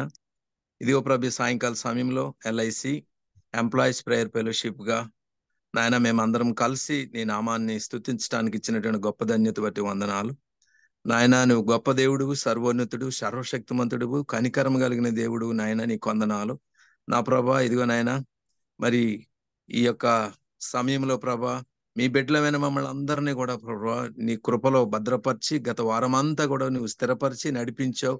మా కుటుంబాలన్నింటిలో కూడా నీ కృపను నీ భద్రతను అనుగ్రహించి నడిపించినందుకు వందనాలు నాయన. 92వ కీర్తనలో మీరు చెప్పారు, యెహోవాను స్తుతించటం మంచిది, మహోన్నతుని కీర్తించటం మంచిది, ప్రతి ఉదయమున నీ కృపను ధ్యానించటం మంచిది, అది 10 తంతుల సితారాతోనూ ప్రభా నిన్ను స్తుతించటం మంచిదని మీ వాక్యం తెలియపరిచినట్లుగా అయ్యా మేము ఎల్లప్పుడూ కూడా ప్రభా మీ నామాన్ని మేము స్తుతించేవారుగా ఉంచుమని మమ్మల్ని ప్రార్థన చేయించున్నాం ప్రభా. ఇదిగో నేను ఈ సాయంకాల సమయంలో ఇంతవరకు ప్రభా మరి మా యొక్క నాయన మా ప్రియులు నీ ప్రియ కుమారుడు నాయన సహోదరుడు బెనర్జీ గారిని ప్రభా నాయన వారిని ఉద్దేశించి అనేకులు ప్రభా నాయన అయా అతను నీ కొరకు నాయన నీ ప్రియకుమారుడు ఏ విధంగా ఈ లోకంలో ప్రభా ప్రయాసపడ్డాడో ప్రభా ఆ విషయాలు కూడా నాయన మేమందరం విన్నాం ప్రభా, నీకు స్తుతులు. అదిగో మన పౌలైతే తిమోతికి రాస్తూ, నా పరుగు తుదముట్టించి తిని, నేను మంచి పోరాటం పోరాడి తిని, నా విశ్వాసం నేను కాపాడుకుంటుని అని మీరు చెప్పినట్లుగా ప్రభా తన యొక్క పందెమ రంగంలో ప్రభా నీ కొరకు నమ్మకముగా పనిచేసి వెళ్ళారు. అవును తండ్రి, వారి కుటుంబాన్ని కూడా మీరు ఆదరణ ఓదార్పు దయచేయండి. అలాగే మాలో ఉన్న ప్రతి ఒక్క కుటుంబంలో ఉన్నటువంటి మమ్మల్ని అందరినీ కూడా మీరు జ్ఞాపకం చేసుకొని ప్రభా, నీ కుమారుడు విడిచి వెళ్ళినటువంటి నాయన, నీ కుమారుడు ఈ లోకంలో నాయన నీ కొరకు ఒక జట్టి అయిన సైనికుడు వలె మంచి పోరాటం పోరాడాడు ప్రభా. అవును తండ్రి, మంచి నాయన సాక్ష్యము నాయన అనేకులు ఎదుట కనుపరిచాడు ప్రభా. నాయన అదే విధంగా ప్రభా మీ బిడ్డలమైన మమ్మల్ని అందరినీ కూడా మీరు జ్ఞాపకం చేసుకొని అయా ఈ లోకంలో ఉన్నప్పుడు నీవు ఈ యొక్క రాజ్య విస్తీర్ణ కొరకు నాయన నీ యొక్క రాజ్యాన్ని ప్రకటించడానికి మమ్మల్ని అందరినీ కూడా ప్రభా మమ్మల్ని సిద్ధపరచమని ఈ దినాన్ని ప్రభా ప్రత్యేకంగా నీ వాక్యం ద్వారా నాయన మా అందరితో కూడా మీరు మాట్లాడి నాయన స్తుతి ఆరాధనలో మీరు ఉండండి. మరి ప్రార్థనలో మరి తండ్రి మరి నాయన నీ కుమారుడు నడిపిస్తున్నట్టు వాక్యంలో నా తండ్రి ప్రతి ఒక్కరిని కూడా ప్రభు మీరు బలపరచమని, చివరి వరకు నీ సన్నిధి నుంచి నడిపించమని నీ కృపను మీ చేతులకు మమ్మల్ని అందరినీ అప్పగించుకుంటూ మహిమ ఘనత ప్రభావం మీరు ఒక్కరే పొందమని మా ప్రభువును ప్రియరక్షకుడు యేసుక్రీస్తు వారి అతి శ్రేష్టమైన నామంలో ప్రార్థించి స్తుతించి యేసు నామంలో అడిగి వేడుకొని పొందుకొని ఉన్నాము తండ్రి. ఆమేన్. ఆమేన్. ఆమేన్. ఆమేన్ సార్. Thank you sir. ప్రార్థనలో చక్కగా నడిపించిన నాగరాజు గారికి ప్రభు పేరట సాహసం తరపున వందనాలు తెలియజేసుకుంటూ వస్తున్నాము. ఇప్పుడు మనం స్తుతి ఆరాధనలోకి వెళ్దామండి. మన మధ్య బాంబే నుంచి బ్రదర్ ఎంఎన్ రావు గారు, అతను ఎల్ఐసి సెంట్రల్ ఆఫీస్ లో ఫినాన్స్ అండ్ అకౌంట్స్ లో సెక్రటరీగా వర్క్ చేస్తున్నారు. సార్ ఇప్పుడు దేవుని స్తుతిస్తారు. Sir Rao sir. Brother. Yes sir. Thanks very much for giving this opportunity. ఇప్పుడు మనం పాడబోయే పాట అది కొలెసియన్స్ 1:18 బేస్ చేసుకున్న పాట, అసమానుండగు ఓ క్రీస్తు. అసమానుండగు ఓ క్రీస్తు, అద్వితీయుండగు దేవా, అల్ఫాయు మేఘా, అల్ఫాయు మేఘా, నీవే ప్రభువా, నీవే ప్రభువా. ఇహ పరములలో నీ జన్మ మహానందము కలిగించే, ఇహ పరములలో నీ జన్మ మహానందము కలిగించే, అభయమునిచ్చి మాకు భయభీతిని బాపితివి, అభయమునిచ్చి మాకు భయభీతిని బాపితివి, భయభీతిని బాపితివి. అసమానుండగు క్రీస్తు, అద్వితీయుండగు దేవా, నీ జీవిత వాక్కులని సజీవము జనులందరికీ, నీ జీవిత వాక్కులని సజీవము జనులందరికీ. పావనుడా ప్రభు యేసు, అవనికి మాదిరి నీవే, పావనుడా ప్రభు యేసు, అవనికి మాదిరి నీవే. అసమానుండగు ఓ క్రీస్తు, అద్వితీయుండగు దేవా, మరణము గెల్చిన మా ప్రభువా, పరమాదేవుడవు నీవే. మరణము గెల్చిన మా ప్రభువా, పరమాదేవుడవు నీవే. సాతానుని ఓడించి నీతిగమము తీర్చితివి, సాతానుని ఓడించి నీతిగమము తీర్చితివి అసమానుండగు ఓ క్రీస్తు అద్వితీయుండగు దేవా పాప శపములు బాపితివే చూపితివే పరమాదారి పాప శపములు బాపితివే చూపితివే పరమాదారి శక్తి గలవో ప్రభువా నీకే మా స్తోత్రములు శక్తి గలవో ప్రభువా నీకే మా స్తోత్రములు అసమానుండగు ఓ క్రీస్తు అద్వితీయుండగు ప్రభువా విశ్వమంతటా ఓ దేవా శాశ్వతమైనది నీ ప్రేమ విశ్వమంతటా ఓ దేవా శాశ్వతమైనది నీ ప్రేమ జ్ఞానమునకు మించినది ఉన్నతమైన ప్రేమ జ్ఞానమునకు మించినది ఉన్నతమైన ప్రేమ అసమానుండగు ఓ క్రీస్తు అద్వితీయుండగు దేవా సంగమునకు శిరసు నీవే అంగములు గమము చేసితివి సంగమునకు శిరసు నీవే అంగములు గమము చేసితివి సర్వా సంపూర్ణుండా సర్వా మహిమా నీకే సర్వా సంపూర్ణుండా సర్వా మహిమా నీకే అసమానుండగు ఓ క్రీస్తు అద్వితీయుండగు దేవా అల్ఫాయు మేఘా అల్ఫాయు మేఘా నీవే ప్రభువా నీవే ప్రభువా. ప్రజలాడుతారు. Thank you sir. అవును, ఆయన మాత్రమే అస్మానుడు, ఆయన మాత్రమే అద్వితీయుడు, ఆయనే ఆల్ఫా, ఆయనే ఒమేగా, ఆయనే మొదటివాడు, ఆయనే కడపటివాడు. మనకందరికీ ఆయనే మన జీవితాల్లో ముందుండి నడిపించేవాడు, బాధల్లో నెమ్మదిని ఇచ్చేవాడు. Thank you brother, thank you once again for leading us in with such wonderful song. Thank you.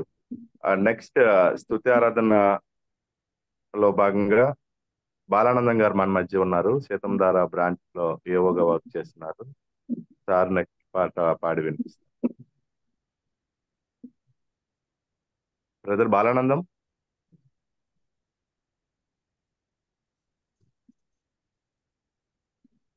Sir Balanandam గారు ఇంకెవరైనా పాడి వినిపించు. ఓకే, ఇంకెవరైనా పాట పాడవచ్చు.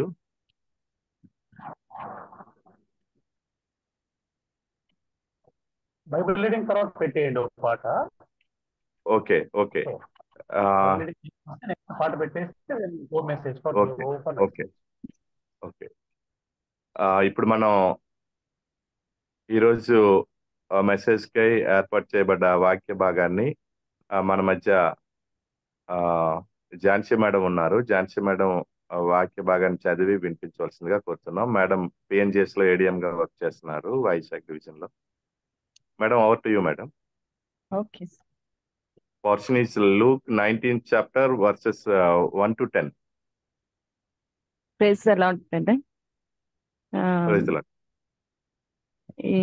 ఈ అవకాశం ఇచ్చిన LIC prayer fellowship Visakhapatnam unit వారికి వందనాలు చెల్లిస్తున్నాను. మొదటగా దేవునికి వందనాలు.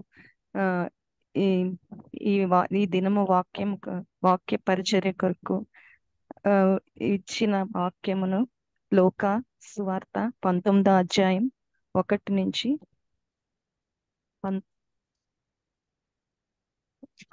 19 వచనాలు. 1 to 10, madam. Luke 19th chapter 1 to 10. Yeah. Let's all turn our Bibles to Luke chapter 19, 1 to 20. ఆయన సంచరించుచు యెరికో పట్టణములో ప్రవేశించి దాని గుండా పోవుచుండెను. ఇదిగో సుంకపు గుత్తదారుడును ధనవంతుడునైన జక్కయ్య అను పేరు గల ఒకడు యేసు ఎవరో అని చూడగోరెను గాని పొట్టివాడైనందున జనులు గుంపు కూడి ఉండుట వలన చూడలేకపోయాను. అప్పుడు యేసు ఆ త్రోవను రానయ్యుండెను గనుక అతడు ముందుగా పరిగెత్తి ఆయన్ని చూచుటకు ఒక మేడు చెట్టెక్కెను. యేసు ఆ చోటికి వచ్చినప్పుడు కన్నులెత్తి చూచి, జక్కయ్య త్వరగా దిగుము, నేడు నేను నీ ఇంట నుండవలసి ఉన్నదని అతనితో చెప్పగా అతడు త్వరగా దిగి సంతోషముతో ఆయన్ను చేర్చుకొనెను. అందరూ అది చూచి ఈయన పాపి అయిన మనుష్యుని యొద్ద బస చేయ వెళ్ళేనని చాలా సనుగుకొనిరి. జక్కయ్య నిలువబడి, ఇదిగో ప్రభువా, నా ఆస్తిలో సగము బీదలకు ఇచ్చుచున్నాను. నేనెవని యొద్దనైనను అన్యాయముగా దేనినైనను తీసుకునే ఎడల అతనికి 4 మరల చెల్లింతునని ప్రభువుతో చెప్పాను. అందుకు యేసు, ఇతడును అబ్రహాము కుమారుడే, ఎందుకనగా నేడు ఈ ఇంటికి రక్షణ వచ్చి ఉన్నది. ఎంత వాడు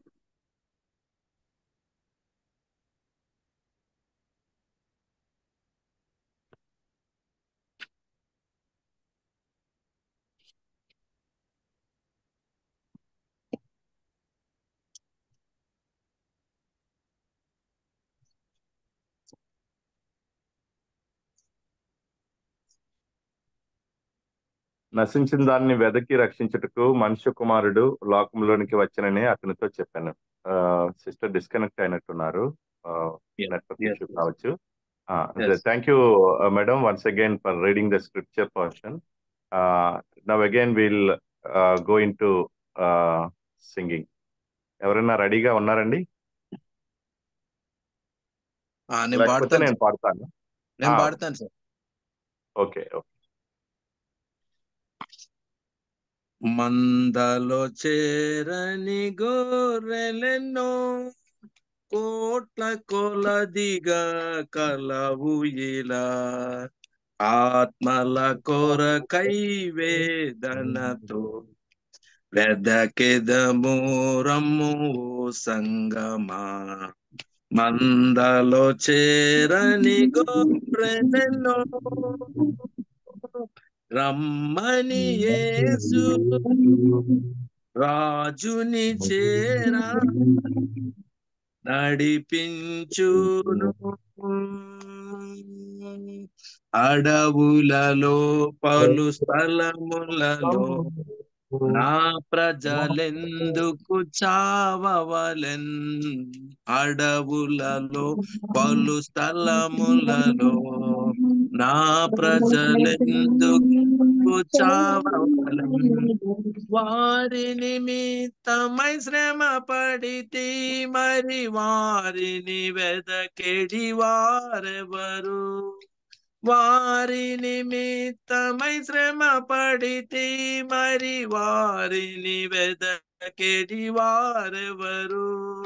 మందలో చేరని గొర్రెలెన్నో కోట్ల కొలదిగా కలరు ఇలా, ఆత్మల కొరకై వేదనతో వెదకెదము రమ్ము సంగమా. మందలో చేరని గొర్రెలను ప్రకటించని స్థలములు గలవు, చాటించువారు కలరెక్కడా. ప్రకటించని స్థలములు గలవు, మరి చాటించువారు కలరెక్కడా. పిలువబడిన వారందరూ మన ప్రభువా ఆజ్ఞకు లోబడి రండి. పిలువబడిన వారందరూ మన ప్రభువాజ్ఞకు లోబడి రండి. మందలో చేరని గొర్రెలెన్నో కోట్ల కొలదిగా కలరు ఇలా, ఆత్మల కొరకై వేదనతో వెదకెదము రమ్ము సంగమా. మందలో చేరని గొర్రెలెన్నో ప్రజలాడు sir, thank you.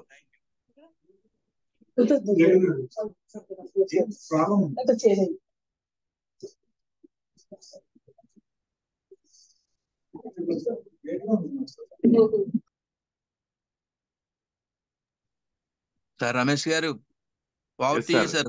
Praise lord sir, thank you sir. Thank you sir, thank you. ఇప్పుడు మనం ప్రశస్తమైన సమయంలోకి ప్రవేశించాము. మన మధ్య సహోదరులు డాక్టర్ పీటర్ కాటం గారు ఉన్నారు. You are so important to God. మీరు దేవునికి చాలా ప్రశస్తమైన వారు అనే ఈ యొక్క శీర్షిక మీద బ్రదర్ మనతో మాట్లాడి ఉన్నారు. Over to you brother. Thank you. Praise the Lord అండి. I praise God for this wonderful opportunity మీతో పాటు కలిసి ఈ సహవాసంలో దేవుని ఆరాధించడానికి, అలాగే దేవుని వాక్యాన్ని పంచుకోవడానికి దేవుడిచ్చిన సమయాన్ని బట్టి ఆయనకు వందనాలు చెల్లిస్తూ, అలాగే ప్రేమతో ఆహ్వానించిన మిత్రులు, మా క్లాస్మేట్ ఇజ్రాయెల్ గారికి కూడా ప్రత్యేక వందనాలు. అలాగే ఈ ఎల్ఐసి ఫెలోషిప్ నాయకులకి మీ అందరికీ ప్రభుపేట వందనాలు చెల్లిస్తూ ఉన్నాను. ఈరోజు మన వాక్య ధ్యానం నిమిత్తము లూకా సువార్త 19వ అధ్యాయం మొదటి 10 వచనాలు చదువుకున్నాం. ఇది ఒక ప్రాముఖ్యమైనటువంటి యేసు ప్రభువారి యొక్క పరిచర్యలో ఒక ప్రాముఖ్యమైనటువంటి ఘట్టంగా ఈ వాక్య భాగంలో మనకు కనబడుతుంది. అయితే చిన్న ప్రార్థన మనం చేసుకొని ఈ వాక్య ధ్యానంలోనికి వెళ్దాం. జీవం గల యేసయ్యా, కృపగల మా పరలోకపు తండ్రి, నాయన ఈ సాయంకాల సమయం నీ బిడ్డలుగా నీ సన్నిధికి రావడానికి ఇచ్చిన సమయాన్ని బట్టి నీకు వందనాలు. ఈ కూడికలో నీ సన్నిధి ఉంచావు తండ్రి. నీ బిడ్డలు ఆశతోని నీ సన్నిధిలో కూడుకొని ఉండగా ప్రభా నీ వాక్యాన్ని మేము ధ్యానం చేస్తూ ఉన్నాం. మా స్తుతుల మీద ఆసీనులైనటువంటి దేవానికి వందనాలు.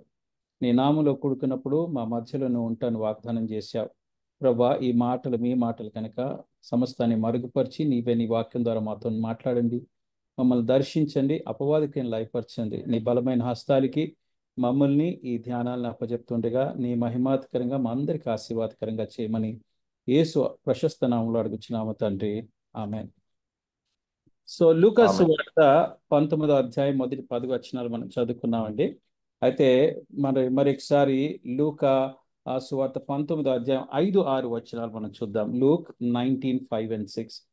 యేసు ఆ చోటికి వచ్చినప్పుడు కన్నులెత్తి చూచి, జక్కయ్య త్వరగా దిగుము, నేడు నేను నీ ఇంట ఉండవలసి ఉన్నదని అతనితో చెప్పగా అతడు త్వరగా దిగి సంతోషంతో ఆయన్ను చేర్చుకొనెను. సహజంగా మనము మరి జక్కయ్య కథనము అన్నప్పుడు అది ఒక చిన్న పిల్లలకి చెప్పబడినటువంటి కథలాగా, మరి ఇంకా అలాగే సండే స్కూల్ పిల్లలకి అనుకుంటాం. మళ్ళీ అలాగే కొంచెం హాస్యాస్పదంగా జక్కయ్య పొట్టివాడు అని ఫన్నీగా మనము జక్కే నామక్ ఆద్మీతా ఓ గిడ గిడ ఆద్మీతా అని పాడుతూ ఉంటాం. కానీ ఈ జక్కయ్య కథనము చాలా ప్రాముఖ్యమైనటువంటి కథనంగా మనం బైబిల్లో మనకు కనబడుతుంది. అండ్ దేవుడు మానవుడి జీవితంలో ఏం చేస్తాడు, ఆయన దగ్గరికి వచ్చినటువంటి వారికి ఆయన ఏం చేస్తాడు అన్నటువంటి విషయము చాలా తేటగా జక్కయ్య జీవితంలో మనకు కనబడుతుంది. మన అందరం కూడా we can relate to Zacchaeus's life. మరి ఇంకా ఈ జక్కయ్య కథనం మనం చూసినట్టయితే ఈ వాక్య భాగము లూకా సువార్త 19వ అధ్యాయంలో జరిగిన ఈ సంఘటన, దానికి ఆ సందర్భం, ఆ కాంటెక్స్చువల్ ఎలిమెంట్స్ చాలా ఇంపార్టెంట్ ఎలిమెంట్స్ ఉన్నాయి. ఎప్పుడు ఇది జరిగింది అంటే యేసు ప్రభువారు గలిలయ నుంచి యెరూషలేముకి పస్కాని ఆచరించడానికి వెళ్తూ ఉన్నప్పుడు ఆ మార్గంలో జరిగినటువంటి సంఘటన ఇది. అందుకనే బైబిల్ పండిత్ దీని జీసస్ ట్రావెల్ నెరేటివ్స్ అని కూడా అంటారు. అయితే అసలైన యేసు ప్రభువారు ఆ పస్కాని భుజించడానికి యెరూషలేంకి ఆ సమయానికి ఎందుకు వెళ్తున్నారు అన్న విషయం మనకు తెలిసిందే. మరి లూకా సువార్త 9వ అధ్యాయము 51 నుంచి 52వ వచనం వరకు మనం చూస్తే, ఆయన పరమునకు చేర్చుకునబడు దినములు పరిపూర్ణమగుచున్నప్పుడు ఆయన యెరూషలేమునకు వెళ్ళుటకు ఆయన మనసు స్థిరపరచుకొని తనకంటే ముందుగా దూతలను పంపెను. వారు వెళ్ళి ఆయనకు బస సిద్ధము చేయవలెనని సమరయుల యొక్క గ్రామంలో ప్రవేశించిరి. అలాగే 19వ అధ్యాయంలో మనం చూస్తే అసలు యేసు ప్రభువారు యెరూషలేముకి ఎందుకు వెళ్తూ ఉన్నారు అన్నది మనకి కనబడుతుంది. ఆ పట్టణమునకు సమీపించినప్పుడు దాన్ని చూచి దాని విషయమై ఏడ్చి, నీవును ఈ దినమందైనను సమాధానమైన సంగతులు తెలుసుకునేలా నీకెంత మేలు, గాని ఇప్పుడు అవి నీ కన్నులకు మరుగు చేయబడి ఉన్నవి.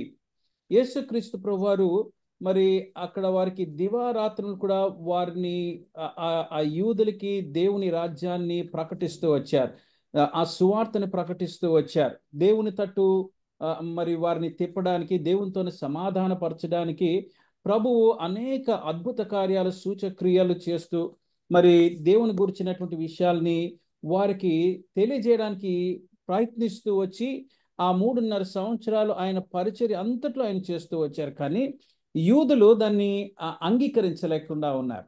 ఆయన్ని ఆయన తన సొంత వారి యొద్దకు వచ్చాను, కానీ వారు ఆయన్ని తృణీకరించిరి అని మనం చూస్తాం.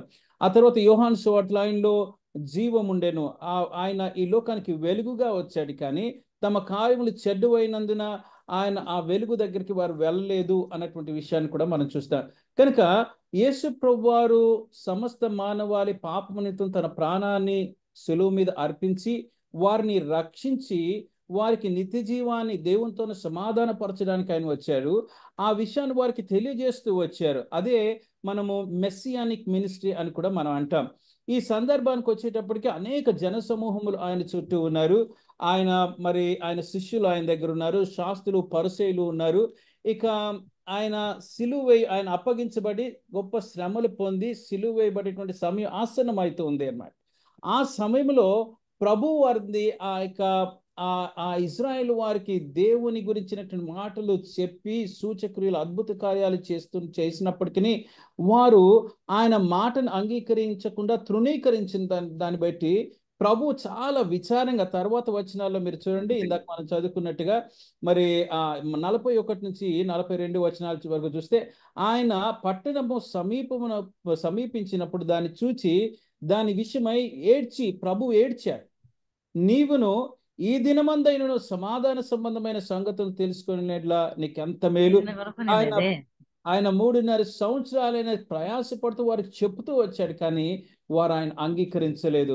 ఈ దినమైనను నీ సంగతులు తెలుసుకునేలా ఎంత మేలు, నీకెంత మేలు, కానీ ఇప్పుడు నీ కన్నులకు మరుగు చేయబడి ఉన్నవి అని ప్రభు చాలా విచారకరంగా ఈ మాటని ఇశ్రాయేలుకి ఆ యెరూషలేమును చూసి పలుకుతూ ఉన్నాడు.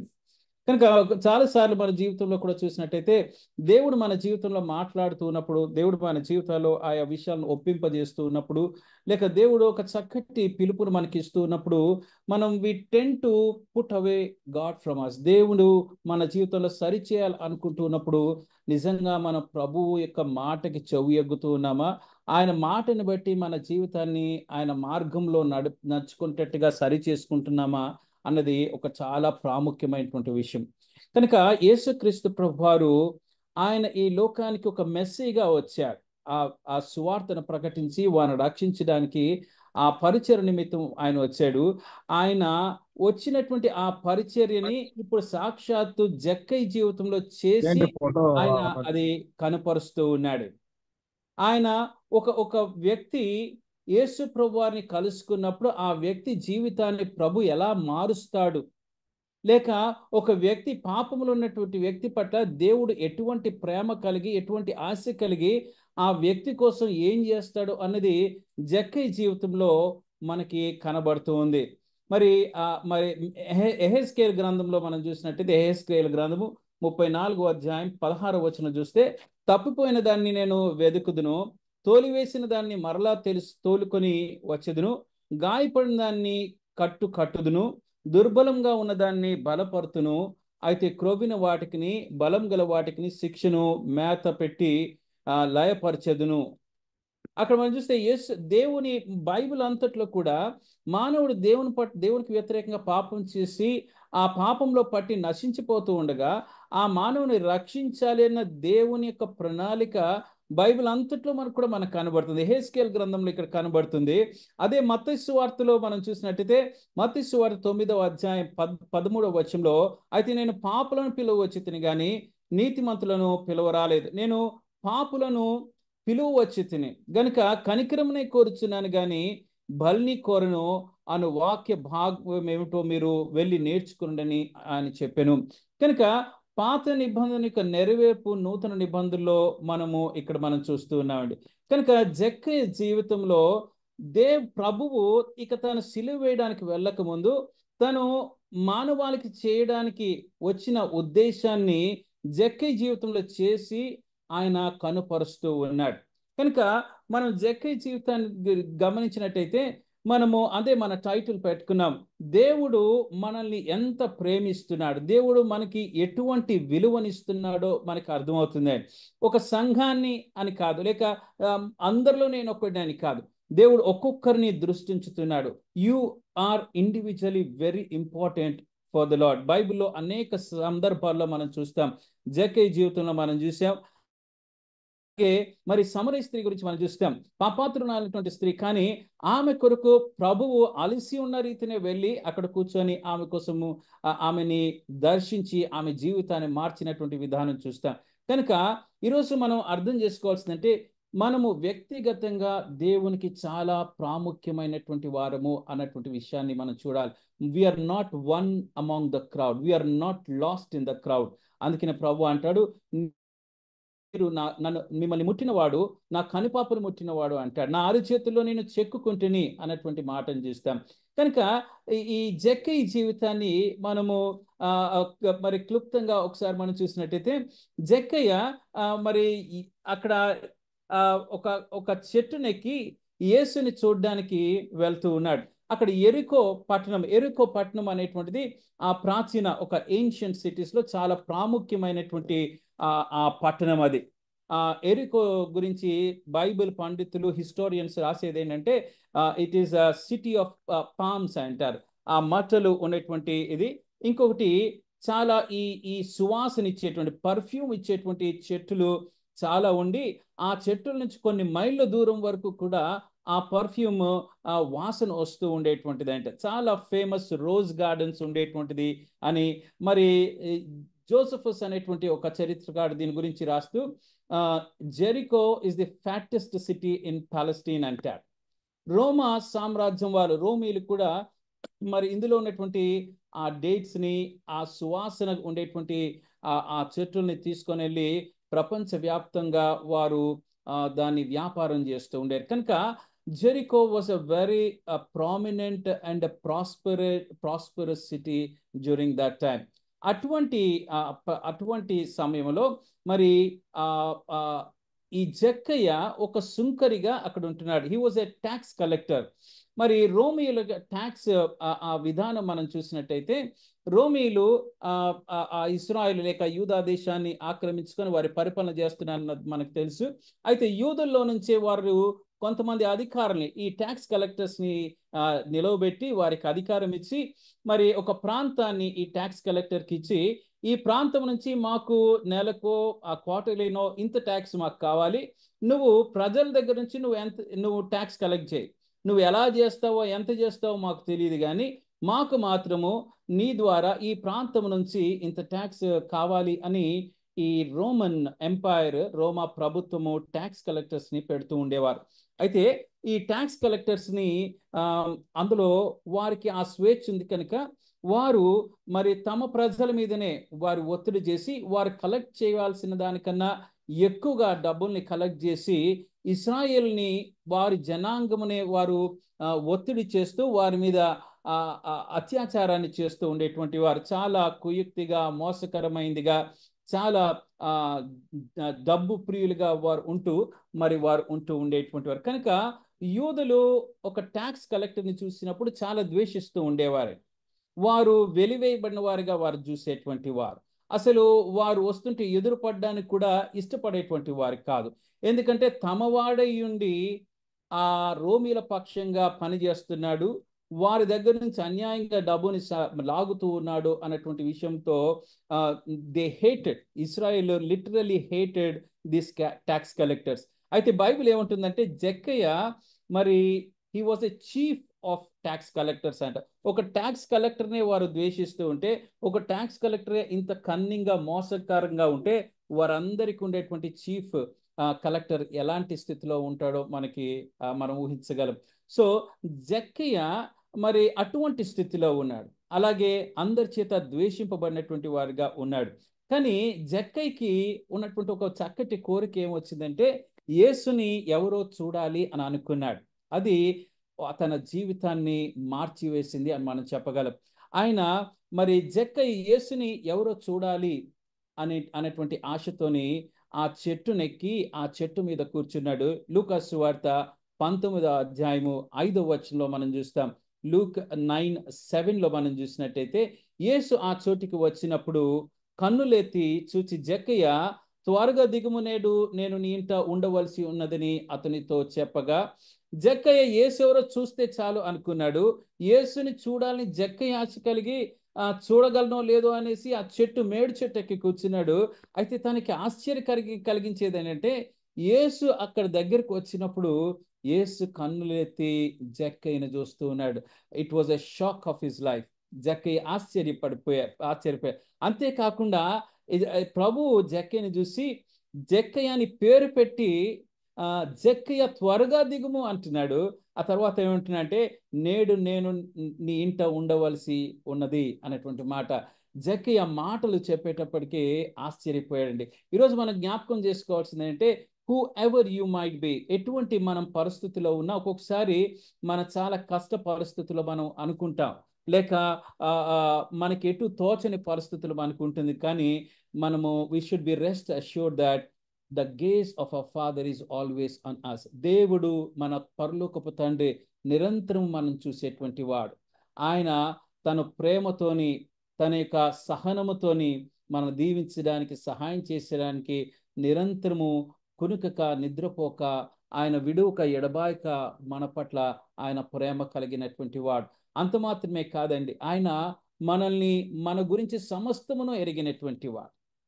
ఆయన మనల్ని ఎరిగి, మరి ఇంకొక చక్కటి మాట ఏముంటుందంటే, మన ప్రధాన యాజకుడు మనల్ని మన శోధనలు ఆయన ఎరిగినటువంటి వాడు.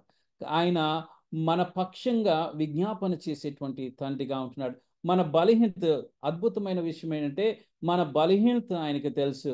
మన హృదయంలో ఉన్నటువంటి మోసకరమైనటువంటి జీవితం మనకు తెలుసు. ఒక్కొక్కసారి వేషధారణ విషయంలో మనకు తెలుసు. దేవునికి వ్యతిరేకమైనటువంటి ఆలోచనలు, పనులు, స్వభావం కలిగినటువంటి వారు మనకు తెలుసు. దేవునికి ఆయాసకరమైనటువంటి మన హృదయంలో ఏమున్నాయో మన అంతరంగంలో ఎరిగినటువంటి వాడు.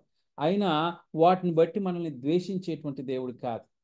పాపాన్ని ద్వేషిస్తాడు, కానీ ఆయన నిరంతరము పాపిని ప్రేమించేటువంటి దేవుడిగా ఉంటూ ఉన్నాడు. ఆయన మొన్న మా ఇంటికి ఒక ఆయన క్లీనింగ్కి వచ్చాడు. అతను క్రిస్టియన్ కాదు, కానీ అతను వచ్చినప్పుడు ఒక మెసేజ్ పెట్టి వింటూ ఉన్నప్పుడు, యేసు మహేసి బోత్ అచ్చా భగవాన్ ఐసాబ్ అని చెప్పి ఆయన్ని చంపుతున్న, సిలువ వేస్తున్నటువంటి వారిని కోసం కూడా ఆయన్ని క్షమించమని ప్రార్థన చేశాడు అని చెప్తూ ఉన్నాడు. అయితే మన ప్రభువు మన బలహీనతని తెలిసి ద్వేషించేటువంటి వాడు కాదు, విడిచిపెట్టి అసహించుకునేటువంటి వాడు. మన సమస్తమును ఎరిగి ఆయన మనల్ని సరిచేసి దీవించాలని ఆశపడేటువంటి దేవుడు. కనుక మన ప్రభు దగ్గరికి మనకు రావాలండి. ఇప్పుడు ఒక ఉదాహరణకి మనం చూస్తే, ఒక ధనవంతుడైనటువంటి యవనస్తుడు ప్రభు దగ్గరికి వచ్చాడు. ప్రభువా, నేను నిత్య జీవం పొందడానికి ఏం చేయాలి అంటే, ప్రభు నువ్వు ఇవి చేయమంటే నేను బాల్యం నుంచి ఇవి చేస్తున్నాను అన్నప్పుడు ప్రభు అతనితో ఏమంటాడంటే, నీకు ఇంకనూ ఒకటి కొదువుగా ఉన్నది.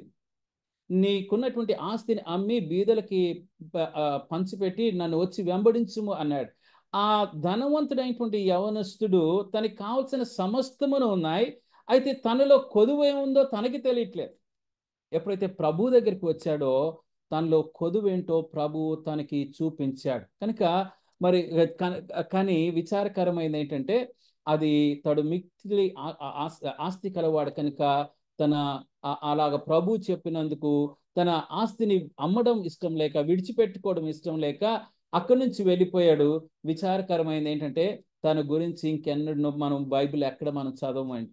దేవుని దగ్గరికి వచ్చాడు, ధర్మశాస్త్రాన్ని బాల్యం నుంచి పాటిస్తూ ఉన్నాడు, కానీ తనకున్నటువంటి కొదువని ప్రభు చెప్పినప్పుడు తను అంగీకరించలేకపోయాడు. God only can correct us and make us beautiful. ఇంకా మనల్ని ఉన్నతమైన స్థితిలోనికి తీసుకురాగలరు మన దేవుడు మాత్రమే. కనుక ఆయన మనల్ని చూసేటువంటి దేవుడు, మన గురించి సమస్తమును ఎరిగినటువంటి దేవుడు.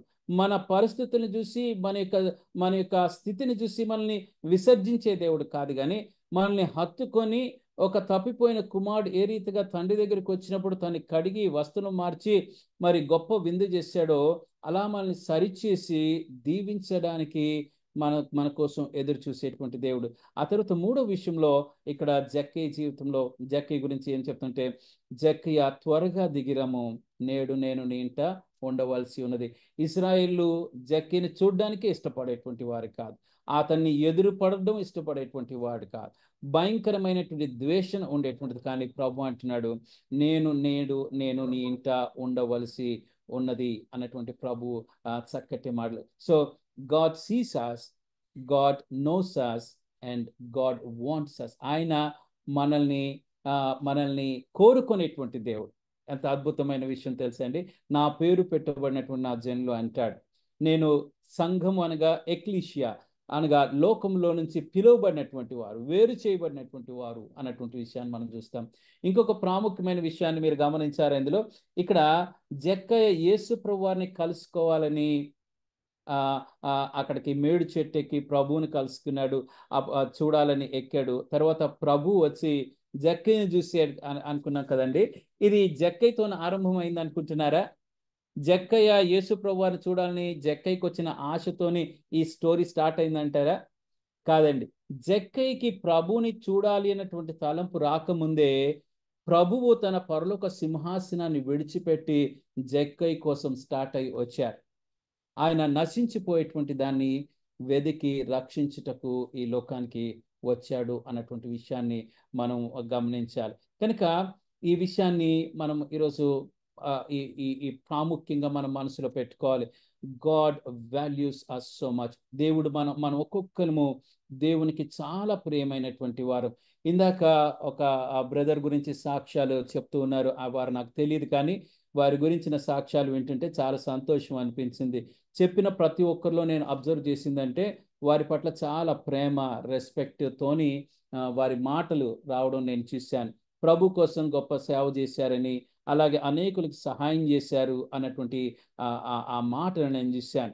కనుక అండ్ ఇంకొక బ్రదరు మరి వారు చెప్తూ లేక ప్రార్థన చేస్తూ ఏమన్నారంటే, ఆయనని చేసుకొని ముందుకు వెళ్ళిపోయారు అన్నటువంటి విషయాన్ని. కనుక ఈరోజు దేవుని పిల్లలుగా మనము ఈ లోకంలో ఉంటూ ఉండగా దేవుడు మనల్ని ఎంత విలువగా పెట్టి చూస్తున్నాడో మనం గమనించాలి. ఇంకొకటి, దేవుడు మనల్ని ఎంత విలువ పెట్టి మన ప్రాణాన్ని కొన్నాడో మనం అర్థం చేసుకోవాలి. ఇంకోటి, మన జీవితము ఎంత విలువైనదిగా ఉండగలదో మనం అర్థం చేసుకోవాలి. దేవుని చేతిలో కానీ మన జీవితాన్ని పెడితే దేవుడు అద్భుతమైనటువంటి కార్యాలను చేసేటువంటి వాడు. ఎందుకో నిన్న ఇజ్రాయెల్ గారు ఈరోజు వాకింగ్ చెప్పమని అడిగినప్పుడు ఈ మీటింగ్లో మరి ఈ విషయాన్ని మీకు చెప్పాలి అని నాకు ఎందుకో అనిపిస్తూ ఉంది. కనుక మేము ఇజ్రాయెల్ గారు మేము థియాలజీలో మేము క్లాస్మేట్స్ కదండి. అయితే ఉన్నటువంటి ప్రతి ఒక్కరూ కూడా మరి దేవుని తెలిసినటువంటి వారు. You have to step up and then దేవుని యొక్క పరిచర్ని చేయడానికి మనం ఒక్కొక్కరం ముందుకు వెళ్ళాలి. దేవుడు ఇంతవరకు మనల్ని పిలిచాడు, ఆయన రక్షణ యొక్క అనుభవం మనం పొందుకున్నాం. అయితే ఒక అడుగు ముందుకు వేసి దేవుని పరిచర్లో మనము ముందుకి వెళ్ళాల్సిన వారమై ఉంటూ ఉన్నాం. అయితే మరి దేవుడు ఆ విలువని మనకి అనుగ్రహిస్తూ ఉన్నాడు. అందుకనే పౌలు ఒక దగ్గర అంటాడు, నిరీక్షణ లేని వారి ఇతరుల వల్లే మీరు ఉండడం నాకు ఇష్టం లేదు. ఈ లోకంలో ఉన్నటువంటి వారికి మనకు ఉన్నటువంటి వ్యత్యాసం ఏంటో తెలుసా? వారి జీవితం గురించి వారికి అర్థం కాదు. వారు అసలు ఎందుకు వచ్చారు, వారి జీవితానికి మూలం ఏంటి, వారి జీవితం యొక్క అర్థం ఏంటి, వారి యొక్క భవిష్యత్ ఏంటో వారికి అర్థం కాదు. అందుకనే వారి ఇష్టానుసారంగా జీవిస్తూ ఉంటారు. వారు ప్రస్తుతము అందుకని ఈ లోకము తినుము తాగుము సుఖించుము అన్నటువంటి ఆ విధానములో వెళ్ళిపోతుంది. ఎందుకంటే they don't know why they are here. వారి యొక్క జీవితానికి ఆధారం ఏంటో తెలియదు, వారి యొక్క భవిష్యత్తు ఏంటో వారికి తెలియదు. అయితే దేవుని బిడ్డలుగా మనకున్నటువంటి చక్కటి విషయం ఏంటంటే, ఒక శుభప్రదమైనటువంటి నిరీక్షణ మనకు అనుగ్రహించాడు. మన దేవుడు మనకి ఆ జీవము గల దేవుడు, భూమిని ఆకాశంని సృష్టించిన ఆ దేవుడు మనకి దేవుడుగా, మనకి పరలోకపు తండ్రిగా ఉండి మనల్ని నడిపిస్తూ ఉన్నాడు అన్న విషయాన్ని మనం చూస్తాం. ఈ జక్కయ్య జీవితాన్ని మనం చూసినట్టయితే, జక్కయ్య అనేటువంటి మాటకి అర్థం ఏంటో తెలుసండి? ప్యూర్, పవిత్రం, స్వచ్ఛమైన, ప్యూర్. అయితే జక్కయ్య జీవితం చూస్తే he was everything except that pure. ఆయన ఆ ప్యూర్కి ఆపోజిట్గా ఉన్నాడు. కానీ ఎప్పుడైతే యేసు ప్రభువారిని కలుసుకున్నాడో తన జీవితము ట్రాన్స్ఫార్మ్ అయిపోయింది. తన పేరుకు తగినట్టుగా జక్కయ్య జీవించగలిగాడు. అయితే జక్కయ్య ఈ జీవితము మార్చబడడానికి కొన్ని ప్రాముఖ్యమైన విషయాలు మనం చూసి ఈరోజు ముగించుకుందాం. అయితే మీరు దయచేసి లూకా సువార్త 19వ అధ్యాయము 3వ వచనం గమనించండి. లూక్ 19:3. యేసు ఎవరో చూడగొరైన జక్కయ్య 3వ వచనము, యేసు ఎవరో అని చూడగోరెను అన్నటువంటి మాట. Zacchaeus wanted to see who Jesus was. యేసుని చూడాలి అని కాదు. ఇక్కడ చాలా జాగ్రత్తగా మీరు గమనించినట్టయితే యేసు ఎవరో అని చూడగోరెను అని అంటాడు. ఇంగ్లీష్లో he wanted to see for who Jesus was.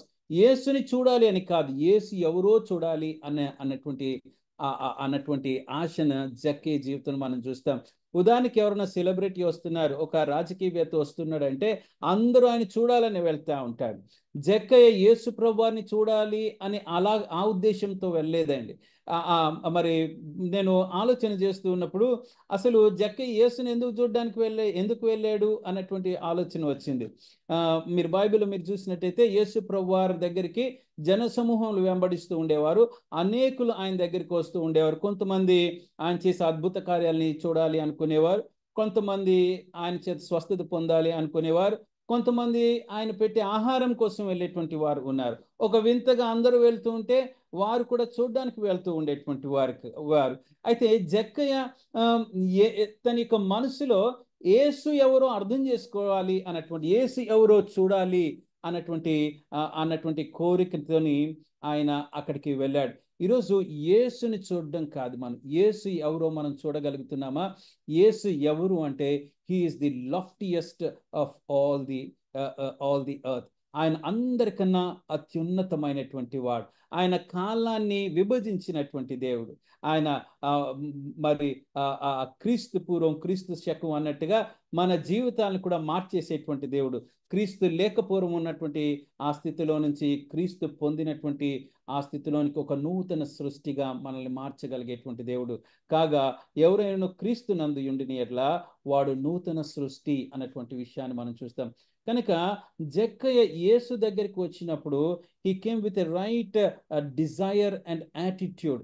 ఈరోజు యేసు దగ్గరికి మనం వస్తూ ఉన్నప్పుడు, యేసు ఆ ప్రభుని మనం చూడాలి అనుకున్నప్పుడు ఎటువంటి భావనతో మనం వస్తున్నామో అది చాలా ప్రాముఖ్యమైనటువంటిదండి. ఆ సరైన భావం ఉన్నప్పుడు అంటే బైబిల్ అంటుంది ఆయన ఆశపడే ప్రతి ప్రాణ్యాన్ని తృప్తిపరిచేటువంటి దేవుడు.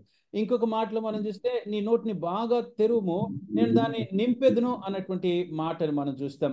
కనుక జక్కయ్య యేసుని చూడడానికి వెళ్ళలేదు, యేసుని ఎవరో చూడాలి అన్నటువంటి కోరిక, ఆయనని దగ్గరగా తెలుసుకోవాలి అన్నటువంటి కోరిక మరి జక్కయ్య కలిగి ఉన్నట్టుగా మనం చూస్తాం. ఆ తర్వాత ఇంకే చూసినట్టయితే మరి జక్కయ్యలో ఉన్నటువంటి ఇంకొక మంచి విషయం ఏంటంటే యేసు ప్రభు వారి దగ్గర చూడాలని వచ్చాడు. ప్రభు ఎప్పుడైతే తను చూసి జక్కయ్య త్వరగా దిగిరామో, ఈరోజు నేడు నీ ఇంట ఉండవలసి ఉన్నది అని ఎప్పుడైతే మరి ప్రభు చెప్పాడో వెంటనే జక్కయ్య ప్రభుని తన ఇంట చేర్చుకున్నాడు. ఈరోజు ప్రభు మన జీవితంలో మనం ఆయన్ని చేర్చుకుంటూ ఉన్నామా? బైబిల్లో అంటాడు, ఇదిగో నేను తలుపు యొద్ద నిలబడి నేను తడుతూ ఉన్నాను, ఎవడైనా తలుపు తీర్చినట్లా I will come in and I will sup with him and he will sup with me అంటున్నాడు. అటువంటి ప్రభుని మన జీవితంలో మన హృదయాల్లో చేర్చుకునేటువంటి అనుభవం మనలో ఉందా? మరి మనము ఈరోజు ఆలోచన చేయాలి. జక్కయ్య ఎప్పుడైతే ప్రభు తను పిలిచిన వెంటనే ఎంత సంతోషంతో, నేను అనుకుంటాను పైనుంచి కిందకు దుంకాడేమో అనిపిస్తుంది, తీసుకొని వెంటనే తన ఇంటికి వెళ్ళి అక్కడ ప్రభుని చేర్చుకున్నాడు. మరి ప్రభుత్వంతో మాట్లాడుతూ ఉన్నప్పుడు తన జీవితాన్ని పరీక్ష చేసుకుంటున్నాడండి. మరి ప్రభు ఏమేం మాట్లాడాడు, జక్కయ్య ఇంటిలో ఎంత సమయం, ఎన్ని నిమిషాలు ఉన్నాడు, ఎన్ని గంటలు ఉన్నాడో మనకి తెలియదు, కానీ but what ever time that ఆ ఒక్క ఎన్కౌంటర్ విత్ ద లార్డ్, ప్రభుని కలుసుకున్న ఆ ఒక్క గడిలోనే జక్కయ్య తన జీవితాన్ని మార్చేసుకున్నాడు. There was a complete transformation in Zacchaeus's life. అక్కడ 8వ వచనం దయచేసి చూడండి, లూక్ 19:8. జక్కయ్య నిలబడి, ఇదిగో ప్రభువా నా ఆస్తిలో సగము బీదలకు ఇచ్చుచున్నాను. నేను ఎవని యొద్దనైనను అన్యాయంగా దేన్నైనా తీసుకునేట్లా అతనికి 4 వంతులు మరలా చెల్లించుదునని ప్రభుతో చెప్పాను. అక్కడ వెంటనే జక్కయ్య నిలబడి ఏమంటున్నాడంటే, ఆ యేసు ఎవరో చూడడానికి వెళ్ళాడు కదా, ఇప్పుడు యేసు ప్రభువు అని అర్థం చేసుకొని జక్కయ్య నిలబడి యేసుని ఏమంటున్నాడంటే, జక్కయ్య నిలబడి ఇదిగో ప్రభువా అని పిలుస్తూ ఉన్నాడు. జక్కయ్య ఆ ప్రభువుని తెలుసుకున్న వెంటనే తన జీవితానికి ప్రభువుగా చేసుకున్నాడు. Zacchaeus crowned Jesus as the Lord of his life. ఈరోజు ప్రభుని మన జీవితంలో ఏ స్థాయిలో మనం ఉంచామో చాలా ప్రాముఖ్యమైనది. Is Jesus the Lord of your life? That is very important. ఆయన్ని రక్షకుడిగా మనం తెలుసుకున్నాం. అయితే కన్సిస్టెంట్గా కంటిన్యూల్గా every day in everything we need to have him as the Lord of our life. ఆయన మన ప్రభుగా మరి ఉండాలి. అపోస్తల కార్యము 2వ అధ్యాయము 32వ వచనం చూస్తే, మీరు సిలువ వేసిన ఈ యేసే దేవుడు ప్రభువుగాను క్రీస్తుగాను నియమించెను. ఇది ఇశ్రాయేలు వంశం అంత్య రూఢిగా తెలుసుకొనవలని చెప్పాను. ఆ యేసుని ప్రభువుగాను క్రీస్తుగాను ఆయన అత్యున్నతమైనటువంటి స్థాయిలో ఉంచాడు అన్నటువంటి విషయాన్ని మనం చూస్తాం. కనుక జక్కయ్య యేసు ఎవరో తెలుసుకొనగోరాడు. యేసుని ఎప్పుడైతే అర్థం చేసుకున్నాడో వెంటనే తన జీవితానికి ప్రభుగా చేసుకున్నాడు. ఈరోజు మన క్రిస్టియన్ ఫ్యామిలీస్లో చాలా విచారకరమైనది ఏంటంటేనండి, మనం చిన్ననాటి నుంచి ప్రభు గురించి వింటూ ఉన్నాం. చిన్ననాటి నుంచి పదే ఆయనతోని మనతో మాట్లాడుతున్నాడు. కానీ are we really able to giving complete ownership of our life? ఆయన ప్రభువుగా మన జీవితంలో చేసుకున్నామంటే ఆయనకి మన జీవితాన్ని సంపూర్ణంగా అప్పచెప్పాలి. ఆయనకి మన జీవితం మనము సంపూర్ణమైన కంప్లీట్ ఒబీడియన్స్ అప్పచెప్పాలి. He should be in complete ownership of our lives. అనగా మన ఉద్దేశాలు, మన కోరికలు, మన అలవాటులు, మన ప్రణాళికలు, మన జీవితం సమస్తం మీద ఆయన్ని మరి మనకి ప్రభువుగా మనం కలిగి ఉండాలి అన్నటువంటి విషయాన్ని మనం అర్థం చేసుకోవాలి. అయితే మరి యేసు ఎవరో మరి జక్కయ్య అర్థం చేసుకున్నాడు. ఆ యేసుని తన జీవితంలో మరి జక్కయ్య ఆహ్వానించి పొందుకున్నాడు. ఒకసారి అంటే ఒక చిన్న అబ్బాయి ఉన్నాడు. వాళ్ళ మమ్మీ ఆ అబ్బాయికి ఒక పజల్ ఇచ్చిందంట. ఆ ముక్కలు ఉండి ఆ పజల్ని ఆ కార్డ్బోర్డ్ పీసెస్ అన్నిటిని అటాచ్ చేస్తే ఒక వరల్డ్ మ్యాప్ ఉంది. అటాచ్ చేస్తే వరల్డ్ మ్యాప్ వస్తుంది. ఆ వరల్డ్ మ్యాప్ని కానీ సరిగ్గా పెడితే అవతల వైపు తిప్పినప్పుడు ఒక మనిషి బొమ్మ వస్తుంది అనమాట. అయితే ఆ తల్లి మరి ఆ మదర్ ఆ అబ్బాయికి ఆ పజల్ ఇచ్చి, నాన్న నువ్వు ఇది చెయ్యి, ఈ పజల్ చేయి, నువ్వు వరల్డ్ మ్యాప్ కానీ సరిగ్గా పెడితే వెనకాతలు నీకు ఒక మనిషి ఫోటో కనబడుతుంది అని చెప్పి ఆ అబ్బాయికి అది ఇచ్చి వెళ్ళిపోయిందంట. అయితే ఆ అబ్బాయి ఏం చేశాడంటే చాలా త్వరగా కొన్ని నిమిషాల్లోనే అమ్మ నేను చేసేసాను అని చూపించాడంట. ఆ తల్లి చాలా ఆశ్చర్యపోయింది. వరల్డ్ మ్యాప్ ని ఇంత త్వరగా ఎలాగా చేయగలిగాడు అని ఆశ్చర్యపోయి వచ్చి చూసేటప్పటికి చూసి మదర్ ఆ అబ్బాయిని అడిగింది, ఎలా చేసావంటే ఆ అబ్బాయి ఏమన్నాడో తెలుసా, అవతల సైడు మనిషి బొమ్మ ఉంది కదమ్మా, ఆ మనిషి బొమ్మ నేను పెట్టాను, వరల్డ్ మ్యాప్ అంతా దానికి అదే వచ్చేసింది అని అన్నాడు. కనుక మన జీవితాన్ని నిజంగా మనం అర్థం చేసుకోవాలంటే ముందు మనము ప్రభువుని మనం అర్థం చేసుకోవాలి. అందుకనే దేవుని వాక్యంలో అంటాడు, మొదట ఆయన నీతిని ఆయన రాజ్యాన్ని వెతుకుని ఇవన్నీ అప్పుడు మీకు అనుగ్రహించబడును. మరి యోహాను కూడా అక్కడ యోహాను పత్రికలో అంటాడు, ప్రియుడా నీ ఆత్మ వర్ధిల్లు కొలది నువ్వు అన్ని విషయంలో వర్ధిల్లాలని నీ కొరకు ప్రార్థన చేయుచున్నాను అని అంటాడు. ఈరోజు మన జీవితంలో ప్రాముఖ్యమైనటువంటి విషయం ఏంటంటే ప్రభు ఎవరో మనం తెలుసుకోవాలి, ప్రభువుని మన జీవితంలో మనం కలిగి ఉండాలి అన్నటువంటి విషయం. జక్కయ్య జీవితంలో మరి ఇంకొక చక్కటి విషయం ఏంటంటే ఎప్పుడైతే యేసుని తెలుసుకున్నాడో తనకి ప్రభువుగా తెలుసుకున్నాడు. యేసుని గురించి తెలుసుకోవడం కాదండి, యేసుని మనం తెలుసుకోవడం చాలా ప్రాముఖ్యమైనటువంటిది. యేసు కాపరి, ప్రధాన కాపరి. యేసు ఆయన మంచి కాపరి, ఆయన తన ప్రాణం పెట్టేటువంటి కాపరి. అవన్నీ మనకి తెలుసు. కానీ that will only make the difference in your life when that shepherd becomes your shepherd. ఆయన ప్రధాన కాపరి, ఆయన మంచి కాపరి, తన ప్రాణం పెట్టేటువంటి కాపరే. కానీ ఆయన నీ కాపరిగా నువ్వు చేసుకున్నప్పుడు అందులో నీ జీవితంలో వ్యత్యాసం కలదు. అదే దావీదు జీవితంలో మనం చూస్తాం. యెహోవా నా కాపరి, నాకు లేమి కలుగదు అన్నటువంటి విషయాన్ని మనం చూస్తాం. జక్కయ్య జీవితంలో అద్భుతమైనటువంటి విషయం ఏంటంటే, భయంకరమైన పాపంలో ఉన్నాడు, మరి దేవునికి చాలా దూరంగా ఉన్నాడు. ఒకవేళ మనము అటువంటి వారితోనంటే వీళ్ళు అసలు మారరు బ్రదరు అనేస్తాం కదండి. కానీ ప్రభు తను దర్శించిన దినమున తన జీవితాన్ని మార్చుకున్నాడు. మీరు జ్ఞాపకం ఉందా? మనం మొదటి మన ఇంట్రొడక్షన్లో మనం చూస్తే యేసు ప్రభు వారు యెరూషలేము దగ్గరికి వచ్చినప్పుడు చాలా విచారంతోని, ఈ దినమందైనను ఈ మాటలను విని ఎడ్లా నీకు ఎంత మేలు అని ప్రభువు ఏడ్చుచూ పలికినటువంటి మాటలు మనం చూస్తాం. మరి ఆ ప్రభు ధర్మశాస్త్రాన్ని పాటిస్తున్నాము అనుకుంటున్నారు, కానీ ప్రభువుకు దొరికినారు. జక్కయ్య మాత్రం ఒక్కసారి తన జీవితంలో ప్రభు దర్శించిన వెంటనే తను మార్చుకున్నాడు. సో ఒక ప్రాముఖ్యమైన విషయం ఇందులో మనం నేర్చుకోవాల్సింది ఏంటంటే, ప్రభు మనం దర్శించినప్పుడు వెంటనే మన హృదయాన్ని తెరిచి మన జీవితంలోనికి ఆయన ఆహ్వానించి మన జీవితాన్ని సరిచేసుకోవడం ఆరంభించాలండి. జక్కయ్య మరి జీవితంలో అది చేశాడు. దేవుడు తను చేయాల్సింది నిరంతరం చేస్తూ ఉంటాడు. అయితే దానికి మనం స్పందించినప్పుడు అది మన జీవితాన్ని ట్రాన్స్ఫార్మ్ చేస్తుంది.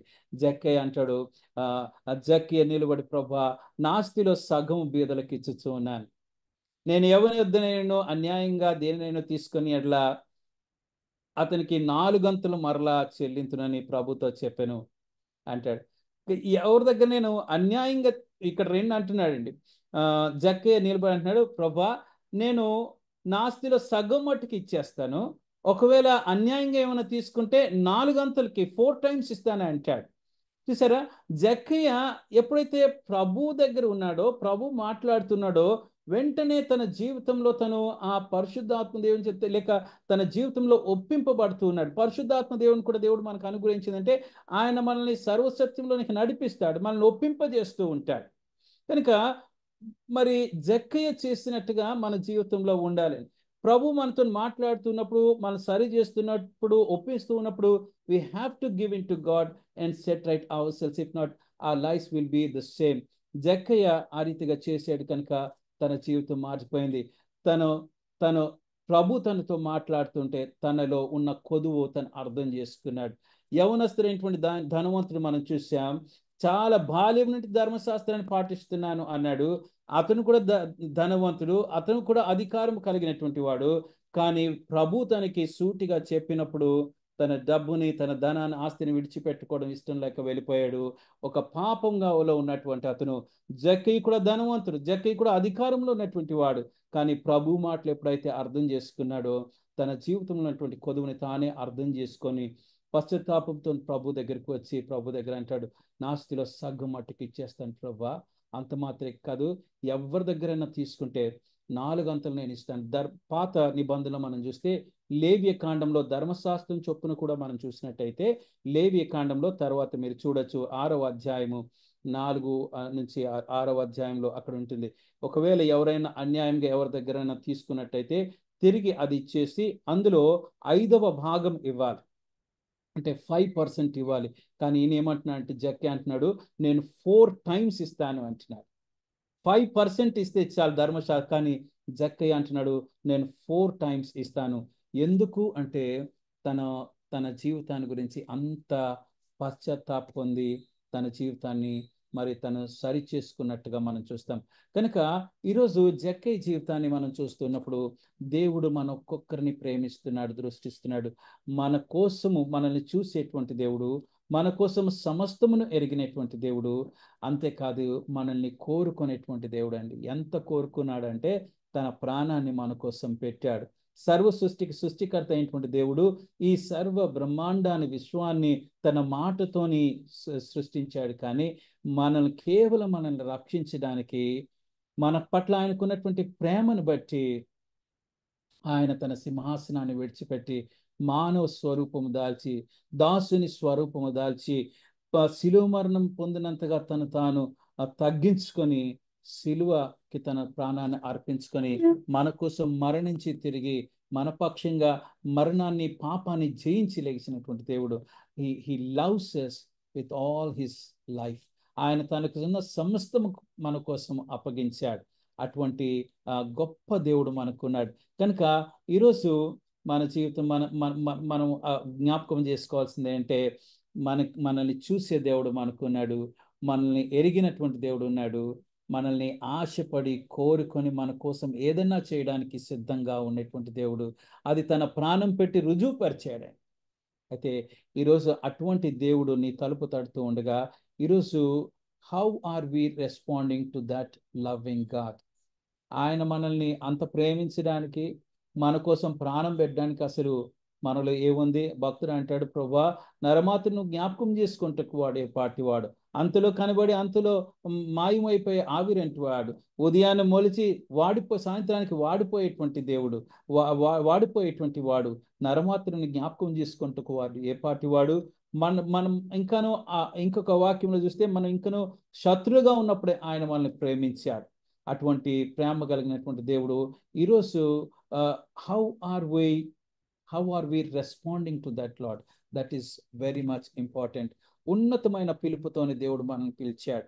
ఈరోజు ఈ లోకం పతనం అయిపోతూ ఉంది. మొన్న మనం చూసాం కదండి, చాలా విచారకరమైంది. ఆ ప్యారిస్ ఒలింపిక్స్ లో జరిగినటువంటి సంఘటన మనకు తెలుసు. నేను ఆ లాస్ట్ సప్పర్ గురించినటువంటి ఆ దృశ్యాన్ని నేను చూడలేదు, కానీ అంతకు ముందు ఉన్నటువంటి దృశ్యాలను, తర్వాత దృశ్యాలు కొన్ని నిమిషాలు నేను చూశాను. వారు చూపిస్తున్నటువంటి ఆ డిస్ప్లే చేస్తున్నటువంటి ఆ కల్చరల్ యాక్టివిటీస్ మీరు చూస్తే చాలా హేయమైనటువంటిది. చాలా హేయమైన, మీరు ఆ దృశ్యాలు నేను చూస్తున్నప్పుడు I could sense where it was going. Visual displays కానివ్వండి, ఆ పాటలు కానివ్వండి, ఆ పాటల్లో వాళ్ళు ఉన్న ఎనాక్టింగ్ కానీ, వాళ్ళ డ్రెస్సెస్ చూస్తే చాలా హేయమైనదిగా ఉంది. అండ్ దెన్ కొద్దిగా చూసి నేను వెళ్ళిపోయాను. ఆ తర్వాత అది చూసే నాకు చాలా ఇలాంటి హేయమైనది ఒక ఇంటర్నేషనల్ లెవెల్లో అందరూ చూసే దాని మీద వాళ్ళు మరి గొప్పగా డిస్ప్లే చేయడం అంటే, మరి you can understand where man is going. మానవుడు ఎటువంటి పతనమైపోయేటువంటి స్థితిలోనికి వెళ్ళిపోతున్నాడో మనం అర్థం చేసుకోగలం. అటువంటి లోకంలో ఈరోజు దేవుని యొక్క సువార్తని ప్రకటించేటువంటి బాధ్యత మనకుంది. దేవుని యొక్క సువార్తని మనం జీవించేటువంటి బాధ్యత ఉంది. సువార్తని ప్రకటించడం ఒకటైతే, ఆ సువార్త ప్రకారంగా జీవించడం మనకి ఉండాలి. Our preaching should match with our living. లేకపోతే మరి మిమ్మల్ని గురించే కదా అన్ని జనుల్లో నా నామము అపహసింపబడుతుంది అన్నటువంటి, దూషింపబడుతుంది అన్నటువంటి రీతిగా ఉంటుంది. కనుక ఈరోజు దేవుడు మనల్ని తన ప్రాణము అంతగా మనల్ని ప్రేమిస్తూ ఉన్నాడు. అటువంటి గొప్ప దేవుడు మనకున్నాడు. We have to surrender ourselves, as Zacchaeus did, completely to God. And then once you do that, దేవుడు మనల్ని గొప్పగా ఆయన సాధనంగా నిలబడడానికి ప్రభు సిద్ధంగా ఉంటున్నాడు. ఈరోజు ఆ ప్రభు మనకి చేసిన దానికి మనం బదులు ఏం చేయలేం, కానీ ఆయన కొరకు మన జీవితం అంతా కూడా నమ్మకంగా ఈరోజు ఉండగలిగితే, ఆయన మనకి అప్పగించి వెళ్ళినటువంటి పనులు, ఆ బాధ్యత మనం చేయగలిగితే, మరి దేవుని యొక్క నామాన్ని మనం ఇంకా సువార్తని ఈ నశించిపోతున్నటువంటి లోకంలో మనము ఆయన వెలుగుని ప్రకాశింప చేయడానికి, ఆయన ప్రతినిధులుగా, ఆయన చేతి పనిముట్లుగా ఈరోజు మనం ఉండాలి. అట్టి కృప దేవుడు మనకి అందరికీ అనుగ్రహించిన గాక. చిన్న ప్రార్థన చేసుకుందాం. జీవం గల యేసయ్యా, కృపగల మా పరలోక తండ్రి, ఈ సాయంకాల సమయంలో ప్రభా మరి నీ బిడ్డలందరితోని కలిసి మేము స్తుతించడానికి, నేను ఆరాధించడానికి, నీ మాటలు ధ్యానం చేయడానికి ఇచ్చిన సమయాన్ని బట్టి నీకు వందనాలు నాయన. జక్కి జీవితాన్ని మా ముందు ఉంచారు ప్రభా, నీకు వందనాలు నాయన. ఎటువంటి వ్యక్తినైనా నువ్వు ఏ రీతిగా ప్రేమిస్తున్నావో మరి జక్కయ్య జీవితంలో ద్వారా మాకు మరొకసారి జ్ఞాపకం చేసావు ప్రభా, నీకు స్తోత్రం తండ్రి. జక్కయ్య మరి అటువంటి భయంకరమైన స్థితిలో ఉన్నప్పటికీ నాయన నీ సన్నిధికి వచ్చి తను ఎలా మార్చబడ్డాడో మా జ్ఞాపకం చేశావు. కనుక నిన్ను తెలుసుకున్నటువంటి మేము ప్రభా దినదినము నీ స్వరూపంలో, నీ పోలికలో మేము మార్చబడడానికి సహాయం చేయండి. జక్కీ వలె మా జీవితాలు రూపాంతరం చెందడానికి సహాయం చేయండి తండ్రి. పుటం వేయబడినట్టుగా ఆ సువర్ణము మరి ఆ అగ్నిలో పుటం వేయబడి మాలిన్యమును పోగొట్టుకొని సువర్ణమైనదిగా ఎలా మార్చబడుతుందో తండ్రి, మాకున్నటువంటి మరి ఉండకూడని ప్రతీది కూడా మరి తొలగించుకొని ప్రభా నీ కొరకు ప్రశస్తమైనటువంటి జీవితాల్ని, నిన్ను సంతోషపెట్టేటువంటి జీవితాల్ని, మరి దావీదుకి నువ్వు ఇచ్చినటువంటి సాక్షికి నా హృదయానుసారమైనటువంటి వ్యక్తి అన్నట్టుగా ప్రభా నిన్ను మహింపరుస్తూ నీ చిత్తానుసారంగా జీవించి నిన్ను ఈ లోకంలో మేము ఉంటుండగా నిన్ను సంతోష పెడుతూ ఒక తండ్రిగా, అలాగే నీ సేవకులుగా నీ యొక్క సువార్తని ప్రకటిస్తూ నీ కొరకు సాక్షులుగా ఉండడానికి నీ కృపను మాకు అనుగ్రహించండి ప్రభా. మరి ఈ ఎల్ఐసి ఫెలోషిప్, ఎంప్లాయీస్ ఫెలోషిప్ని దీవించండి, ఆశీర్వదించండి నాయన. వారు చేసిన పరిచర్య దీవించండి, వారి ఒక్కొక్క కుటుంబాన్ని దీవించండి తండ్రి. మరి అలాగే ఈ పరిచర్య నువ్వు వచ్చి పర్యంతము నాయన దీవించి కొనసాగించమని, ఆశీర్వదించమని, ఇంకా అనేకులకి ఆశీర్వాదకరంగా రక్షణార్థకరంగా ఉండడానికి సాయం చేయండి నాయన. ప్రియులు విడబడినటువంటి వారి కుటుంబం కోసం కూడా ప్రార్థన చేస్తున్నాం.